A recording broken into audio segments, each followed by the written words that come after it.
ಆಕಾಶವಾಣಿ ಕಲಬುರಗಿ.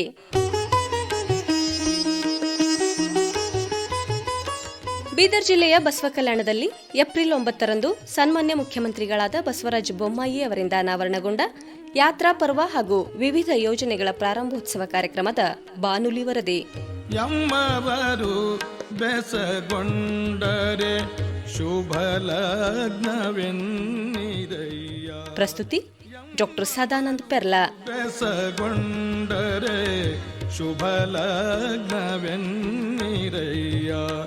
ರಾಶಿಕೂಟ ಋಣ ಸಂಬಂಧ ಉಂಟೆಂದು ಹೇಳಿರಯ್ಯ ಎಮ್ಮವರು. ಈ ಕಾರ್ಯಕ್ರಮದ ಪ್ರಾಯೋಜಕರು ಬಸವ ಕಲ್ಯಾಣ ಕ್ಷೇತ್ರದ ಶಾಸಕರಾದ ಶರಣು ಸಲಗರ್ ಅಭಿಮಾನಿಗಳ ಬಳಗ ಬಸವ ಕಲ್ಯಾಣ. ಶರಣರ ಕರ್ಮಭೂಮಿ, ಕ್ರಾಂತಿಕಾರಿ ಧರ್ಮಭೂಮಿ ಬಸವ ಕಲ್ಯಾಣದ ಸಮಗ್ರ ಅಭಿವೃದ್ಧಿಗೆ ಪಣತೊಟ್ಟು ಅಂತಾರಾಷ್ಟ್ರೀಯ ಮಾನ್ಯತೆ ಕಲ್ಪಿಸಿ ಶರಣರ ಭೂಮಿ ಧಾರ್ಮಿಕ ಪ್ರವಾಸ ಕೇಂದ್ರವನ್ನಾಗಿಸುವ ಕನಸು. ಮೊದಲ ಸಂಸತ್ತು ಎಂದೇ ಪರಿಗಣಿತ ಅನುಭವ ಮಂಟಪ ನಿರ್ಮಾಣದೊಂದಿಗೆ ಬಸವ ಕಲ್ಯಾಣ ಪಟ್ಟಣದ ಸರ್ವತೋಮುಖ ಅಭಿವೃದ್ಧಿಗೆ ಕಂಕಣಬದ್ಧವಾಗಿ ನಾಡಿನ ಜನತೆಯನ್ನು ಕೈಬೀಸಿ ಕರೆಯುವ ತಾಣವಾಗಿಸುವ ಸಂಕಲ್ಪ. ಅಭಿವೃದ್ಧಿಯ ಹೊಸ ಶಕೆ ಪ್ರಾರಂಭ, ಪರಿವರ್ತನೆಯ ಹೊಸ ಬೆಳಕು ಮೂಡಿದ ಬಸವ ಕಲ್ಯಾಣದ ಪಾವನ ಭೂಮಿಯಲ್ಲಿ ಶರಣರ ಚಿಂತನೆಯನ್ನು ಜಗದಗಲ ಪಸರಿಸುವ ಯೋಜನೆಗಳಿಗೆ ಚಾಲನೆ. ರಸ್ತೆ, ಕುಡಿಯುವ ನೀರು, ವಸತಿ ಸೇರಿದಂತೆ ಮೂಲಭೂತ ಸೌಲಭ್ಯಗಳನ್ನು ಒದಗಿಸಿ ಬಸವ ಕಲ್ಯಾಣ ಪಟ್ಟಣದ ಸೌಂದರ್ಯಕರಣಕ್ಕೆ ಒತ್ತು. ರೈತಾಪಿ ವರ್ಗದ ಶ್ರಮಿಕರ ಆಶೋತ್ತರಗಳಿಗೆ ಸ್ಪಂದಿಸಿ ವಿಕಾಸದೆಡೆಗೆ ಹೆಜ್ಜೆ. 500 ಕೋಟಿ ವೆಚ್ಚದ ಪ್ರತಿಷ್ಠಿತ ಅನುಭವ ಮಂಟಪ ನಿರ್ಮಾಣದ ಕನಸು ಸಾಕಾರ. 5 ವರ್ಷಗಳ ಯೋಜನೆಗಳಿಗೆ ಮುಖ್ಯಮಂತ್ರಿ ಶ್ರೀ ಬಸವರಾಜ ಬೊಮ್ಮಾಯಿ ಮತ್ತು ಮಾಜಿ ಮುಖ್ಯಮಂತ್ರಿಗಳಾದ ಶ್ರೀ BS ಯಡಿಯೂರಪ್ಪ ಅವರಿಂದ ಚಾಲನೆ ಪಡೆದು ಕಾರ್ಯಾರಂಭಕ್ಕೆ ಮುನ್ನುಡಿ. ಸಮ ಸಮಾಜ ನಿರ್ಮಾಣದ ಪರಿಕಲ್ಪನೆಯ ಬುದ್ಧ, ಬಸವ, ಅಂಬೇಡ್ಕರ್ ತತ್ವ ಸಿದ್ಧಾಂತದಡಿ ಪ್ರಗತಿಗೆ ಹೊಸ ಸ್ಪರ್ಶ. ಬಸವ ಕಲ್ಯಾಣ ಕ್ಷೇತ್ರದ ಅಭಿವೃದ್ಧಿಯ ಪಥಕ್ರಮಕ್ಕೆ ಶುಭ ಹಾರೈಸಿ. ಬಸವ ಕಲ್ಯಾಣ ಕ್ಷೇತ್ರದ ಶಾಸಕರಾದ ಶರಣು ಸಲಗರ್ ಅಭಿಮಾನಿಗಳ ಸಂಘ ಬಸವ ಕಲ್ಯಾಣ. ಬಸವ ಭೂಮಿ, ಶರಣರ ಕರ್ಮಭೂಮಿ ಬಸವ ಕಲ್ಯಾಣದಲ್ಲಿ ಇದೀಗ ಅಭಿವೃದ್ಧಿಯ ಮಹಾಪರ್ವಕ್ಕೆ ಚಾಲನೆ ಸಿಕ್ಕಿದೆ. ಶರಣರ ಚಿಂತನೆಗಳ ಸಮಾಜ ಕಟ್ಟಬೇಕೆಂಬ ಆಶಯಕ್ಕೆ ಇಂಬು ಕೊಟ್ಟ ನೆಲ ಬಸವ ಕಲ್ಯಾಣ ಕ್ರಾಂತಿ ಭೂಮಿ. ಈ ಧರ್ಮಭೂಮಿಯಲ್ಲಿ ಅನುಭವ ಮಂಟಪ ನಿರ್ಮಾಣದೊಂದಿಗೆ ಸಮಗ್ರ ಅಭಿವೃದ್ಧಿಗೆ ಸಂಕಲ್ಪ ತೊಡಲಾಗಿದೆ. 5 ವರ್ಷಗಳ ಅಭಿವೃದ್ಧಿಯ ನೋಟದೊಂದಿಗೆ ಬಸವ ಕಲ್ಯಾಣ ಪುನರುತ್ಥಾನದ ದೊಡ್ಡ ಕನಸು ಈಡೇರಲು ನಾಂದಿ ಹಾಡಲಾಗಿದೆ. ಬಸವ ಕಲ್ಯಾಣ ಕ್ಷೇತ್ರ ಸಮಿತಿ, ಕಲಬುರಗಿಯ ವಿಕಾಸ ಅಕಾಡೆಮಿಯ ಸಹಯೋಗದ ಅಡಿಯಲ್ಲಿ ಇದೇ ಶನಿವಾರ ಏಪ್ರಿಲ್ 9ರಂದು ಬಸವ ಕಲ್ಯಾಣದ ರಥ ಮೈದಾನದಲ್ಲಿ ಆಯೋಜಿಸಿದ ಬಸವ ಕಲ್ಯಾಣವನ್ನು ಸುಂದರ ಸಾಂಸ್ಕೃತಿಕ ನಗರವನ್ನಾಗಿಸುವ 5 ವರ್ಷಗಳ ಯೋಜನೆಗಳ ಬಸವ ಕಲ್ಯಾಣ ಕರ್ನಾಟಕ ಯಾತ್ರಾ ಪರ್ವಕ್ಕೆ ಚಾಲನೆ ನೀಡಲಾಯಿತು. ರಾಜ್ಯದ ಮುಖ್ಯಮಂತ್ರಿಗಳಾದ ಬಸವರಾಜ ಬೊಮ್ಮಾಯಿ ಮತ್ತು ಮಾಜಿ ಮುಖ್ಯಮಂತ್ರಿಗಳಾದ BS ಯಡಿಯೂರಪ್ಪ ಅವರು ಸಾಧು ಸಂತರು ಮತ್ತು ಗಣ್ಯರ ಸಮ್ಮುಖದಲ್ಲಿ ಅನಾವರಣಗೊಳಿಸುವ ಕಾರ್ಯಕ್ರಮಕ್ಕೆ ಸಾವಿರಾರು ಸಂಖ್ಯೆಯಲ್ಲಿ ನೆರೆದ ಜನಸ್ತೋಮ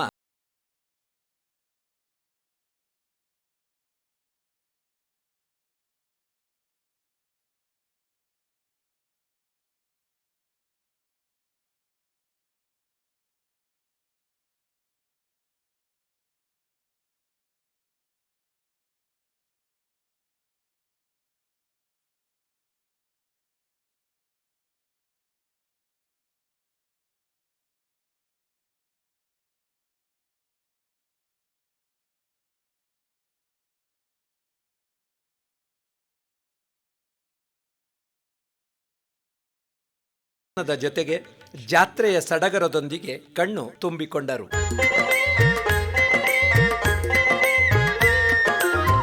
ಕಬ್ಬುನದ ಕೋಡಗವ ಪರುಷ ಮುಟ್ಟಲು, ಕಬ್ಬುನದ ಕೋಡಗವ ಪರುಷ ಮುಟ್ಟಲು, ಹೊನ್ನಾದರೇನು ಮತ್ತೇನಾದರೇನು, ಹೊನ್ನಾದರೇನು ಮತ್ತೇನಾದರೇನು, ತನ್ನ ಮುನ್ನಿನ ರೋಹ ಬಿಡದನ್ನ.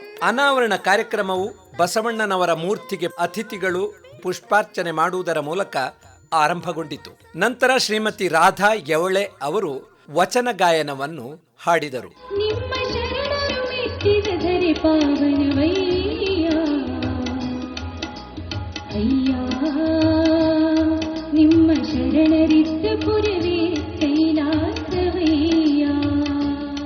ಪೂಜ್ಯ ಗಂಗಾಂಬಿಕಾ ಅಕ್ಕ ಅವರು ಸರ್ವರಿಗೂ ಸ್ವಾಗತವನ್ನು ಕೋರಿದರು.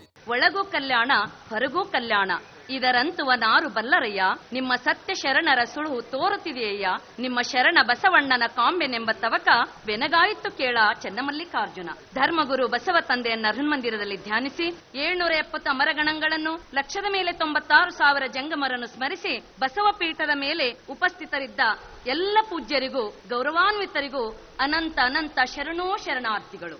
ಬ್ರಹ್ಮ ಪದವಿಯನ್ನೊಲ್ಲೆ, ವಿಷ್ಣು ಪದವಿಯನ್ನೊಲ್ಲೆ, ರುದ್ರ ಪದವಿಯನ್ನೊಲ್ಲೆ, ನಾನು ಮತ್ತಾವ ಪದವಿಯ ನೊಲ್ಲೆಯ ಕೂಡಲ ಸಂಗಮ ದೇವ, ನಿಮ್ಮ ಸದ್ಭಕ್ತರ ಪಾದವನರಿದಿಪ್ಪ ಮಹಾಪದವಿಯ ಕರುಣಿಸಯ್ಯ. ವಿಶ್ವಗುರು ಬಸವಣ್ಣನವರ ವಚನದ ಆಶಯದಂತೆ ಬಾಳಿ ಸಮಸ್ತ ಕಲ್ಯಾಣ ಕರ್ನಾಟಕದ ಅಭ್ಯುದಯಕ್ಕಾಗಿ ಅಹೋರಾತ್ರ ಶ್ರಮಿಸುತ್ತಿರುವ ಕಲ್ಯಾಣ ಕರ್ನಾಟಕದ ಮಣಿಮುಕುಟ, ಭಾರತ ದೇಶದ ಗೌರವ ಶರಣ ಬಸವರಾಜ್ ಪಾಟೀಲ್ ಸೇಡಂ ಇವರ ನೇತೃತ್ವದಲ್ಲಿ ಕಳೆದ 19 ವರ್ಷಗಳಿಂದ ಈ ನಾಡಿನ ಶೈಕ್ಷಣಿಕ, ಸಾಂಸ್ಕೃತಿಕ, ಆಧ್ಯಾತ್ಮಿಕ ಕ್ಷೇತ್ರದಲ್ಲಿ ಅಭೂತಪೂರ್ವ ಕಾರ್ಯಗೈಯುತ್ತ ಜನರ ಮನ ಹೃದಯದಲ್ಲಿ ಚಿರಸ್ಥಾನ ಹೊಂದಿದ ಶ್ರೀ ಕೊತ್ತಲ ಬಸವೇಶ್ವರ ಭಾರತೀಯ ಶಿಕ್ಷಣ ಸಂಸ್ಥೆ ಸಂಚಾಲಿತ ವಿಕಾಸ್ ಅಕಾಡೆಮಿ ಕಲಬುರಗಿ ವತಿಯಿಂದ ಬಸವ ಕಲ್ಯಾಣವನ್ನು ಸುಂದರ ಸಾಂಸ್ಕೃತಿಕ ನಗರವನ್ನಾಗಿಸುವ ವಿವಿಧ ಯೋಜನೆಗಳ ಅನಾವರಣ ಕಾರ್ಯಕ್ರಮದ ದಿವ್ಯ ಸನ್ನಿಧಾನವನ್ನು ವಹಿಸಿಕೊಂಡಿರುವ ನೂತನ ಅನುಭವ ಮಂಟಪ ನಿರ್ಮಾಣಕ್ಕಾಗಿ ವಿಶ್ವ ಬಸವ ಧರ್ಮ ಟ್ರಸ್ಟ್ ವತಿಯಿಂದ 12 ಎಕರೆ ಭೂಮಿ ದಾಸೋಹ ಮಾಡಿರುವ ಅನುಭವ ಮಂಟಪದ ಅಧ್ಯಕ್ಷರಾದ ಪೂಜ್ಯ ಶ್ರೀ ಡಾಕ್ಟರ್ ಬಸವಲಿಂಗ ಪಟ್ಟದೇವರಿಗೆ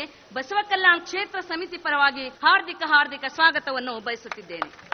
ಅದೇ ರೀತಿಯಾಗಿ ಹರಗುರುಚರ ಭಕ್ತರ ಪರವಾಗಿ ಸಾನ್ನಿಧ್ಯದ ನುಡಿಯನ್ನು ನುಡಿಯಲಿರುವ ಪರಮ ಪೂಜ್ಯ ಶ್ರೀ ಅಭಿನವ ಗವಿಸಿದ್ದೇಶ್ವರ ಮಹಾಸ್ವಾಮಿಗಳು, ಗವಿಸಿದ್ದೇಶ್ವರ ಮಠ ಕೊಪ್ಪಳ ಶ್ರೀಗಳಿಗೂ ಬಸವ ಕಲ್ಯಾಣ ಕ್ಷೇತ್ರ ಸಮಿತಿಯ ಪರವಾಗಿ ಹಾರ್ದಿಕ ಸ್ವಾಗತವನ್ನು ಬಯಸುತ್ತೇನೆ. ಪೂಜ್ಯ ಶ್ರೀ ಡಾಕ್ಟರ್ ಚೆನ್ನವೀರ ಶಿವಾಚಾರ್ಯ ಮಹಾಸ್ವಾಮಿಗಳು ಹಾರ್ಕುಟ್ ಶ್ರೀಗಳಿಗೂ, ಪೂಜ್ಯ ಶ್ರೀ ಡಾಕ್ಟರ್ ಶಿವಾನಂದ ಮಹಾಸ್ವಾಮಿಗಳವರು ಹುಲ್ಸೂರಿನ ಶ್ರೀಗಳಿಗೂ ಹಾಗೂ ಮುಚಳಂ ಶ್ರೀಗಳಿಗೂ, ತೊಡೋಳ ಶ್ರೀಗಳಿಗೂ, ಭಾಲ್ಕಿಯ ಶ್ರೀಗಳಿಗೂ, ಈ ಒಂದು ಬಸವ ಪೀಠದ ಮೇಲೆ ಆಸೀನರಾಗಿರ್ತಕ್ಕಂಥ ನಾಡಿನ ಹರ ಗುರು ಚರ ಮೂರ್ತಿಗಳಿಗೂ ಭಕ್ತಿಪೂರ್ವಕವಾದ ಕ್ಷೇತ್ರ ಸಮಿತಿಯ ವತಿಯಿಂದ ಹಾರ್ದಿಕವಾದ ಸ್ವಾಗತವನ್ನು ಕೋರ್ತಾ ಇದ್ದೀನಿ. ಬಸವ ಕಲ್ಯಾಣ ಕರ್ನಾಟಕ ಯಾತ್ರಾ ಪರ್ವ 5 ವರ್ಷದ ಯೋಜನೆ ಅನಾವರಣ ಮಾಡಲು ಆಗಮಿಸಿರುವ ಕನ್ನಡ ನಾಡಿನ ಕ್ರಿಯಾಶಕ್ತಿ ತಮ್ಮ ಸಾಧನೆ ಹಾಗೂ ನಾಮದಿಂದ ಬಸವ ಬೆಳಕಿನ ತೇಜವನ್ನು ದೇಶದ ತುಂಬೆಲ್ಲ ಹರಡಿಸುತ್ತಿರುವ ಕನ್ನಡ ನಾಡಿನ 6,60,00,000 ಜನತೆಯ ನೆಚ್ಚಿನ ನಾಯಕರು, ಕರ್ನಾಟಕ ಸರ್ಕಾರದ ಘನ ಮುಖ್ಯಮಂತ್ರಿಗಳಾದ ಶರಣ ಸನ್ಮಾನ್ಯ ಶ್ರೀ ಬಸವರಾಜ್ ಎಸ್ ಬೊಮ್ಮಾಯಿಯವರಿಗೆ ಬಸವ ಕಲ್ಯಾಣ ಕ್ಷೇತ್ರ ಸಮಿತಿ ಸಮಸ್ತ ಸದ್ಭಕ್ತರ ಪರವಾಗಿ ಹಾರ್ದಿಕವಾದ ಸ್ವಾಗತವನ್ನು ಬಯಸ್ತಾ ಇದ್ದೀನಿ.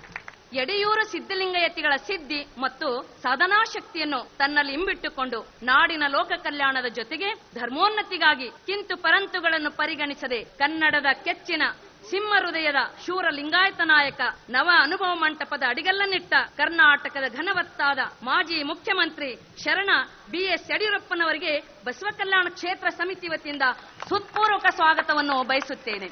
ಶುದ್ಧ ಸಿದ್ಧ ಪ್ರಸಿದ್ಧ ಪ್ರಸಾದ ಯೋಗಿ, ಕಲ್ಯಾಣ ಕರ್ನಾಟಕದ ಮಣಿಮುಕುಟ, ನವ ಅನುಭವ ಮಂಟಪದ ಕ್ರಿಯಾಶಕ್ತಿ ಹಾಗೂ ಅದರ ನಿರ್ಮಾಣ ಸಮಿತಿಯ ಘನ ಅಧ್ಯಕ್ಷರಾದ ಶರಣ ಬಸವರಾಜ್ ಪಾಟೀಲ್ ಸೇಡಂ ಅವರಿಗೆ ತಮ್ಮೆಲ್ಲರ ಪರವಾಗಿ ಹಾರ್ದಿಕ ಸ್ವಾಗತವನ್ನು ಬಯಸುತ್ತೇನೆ.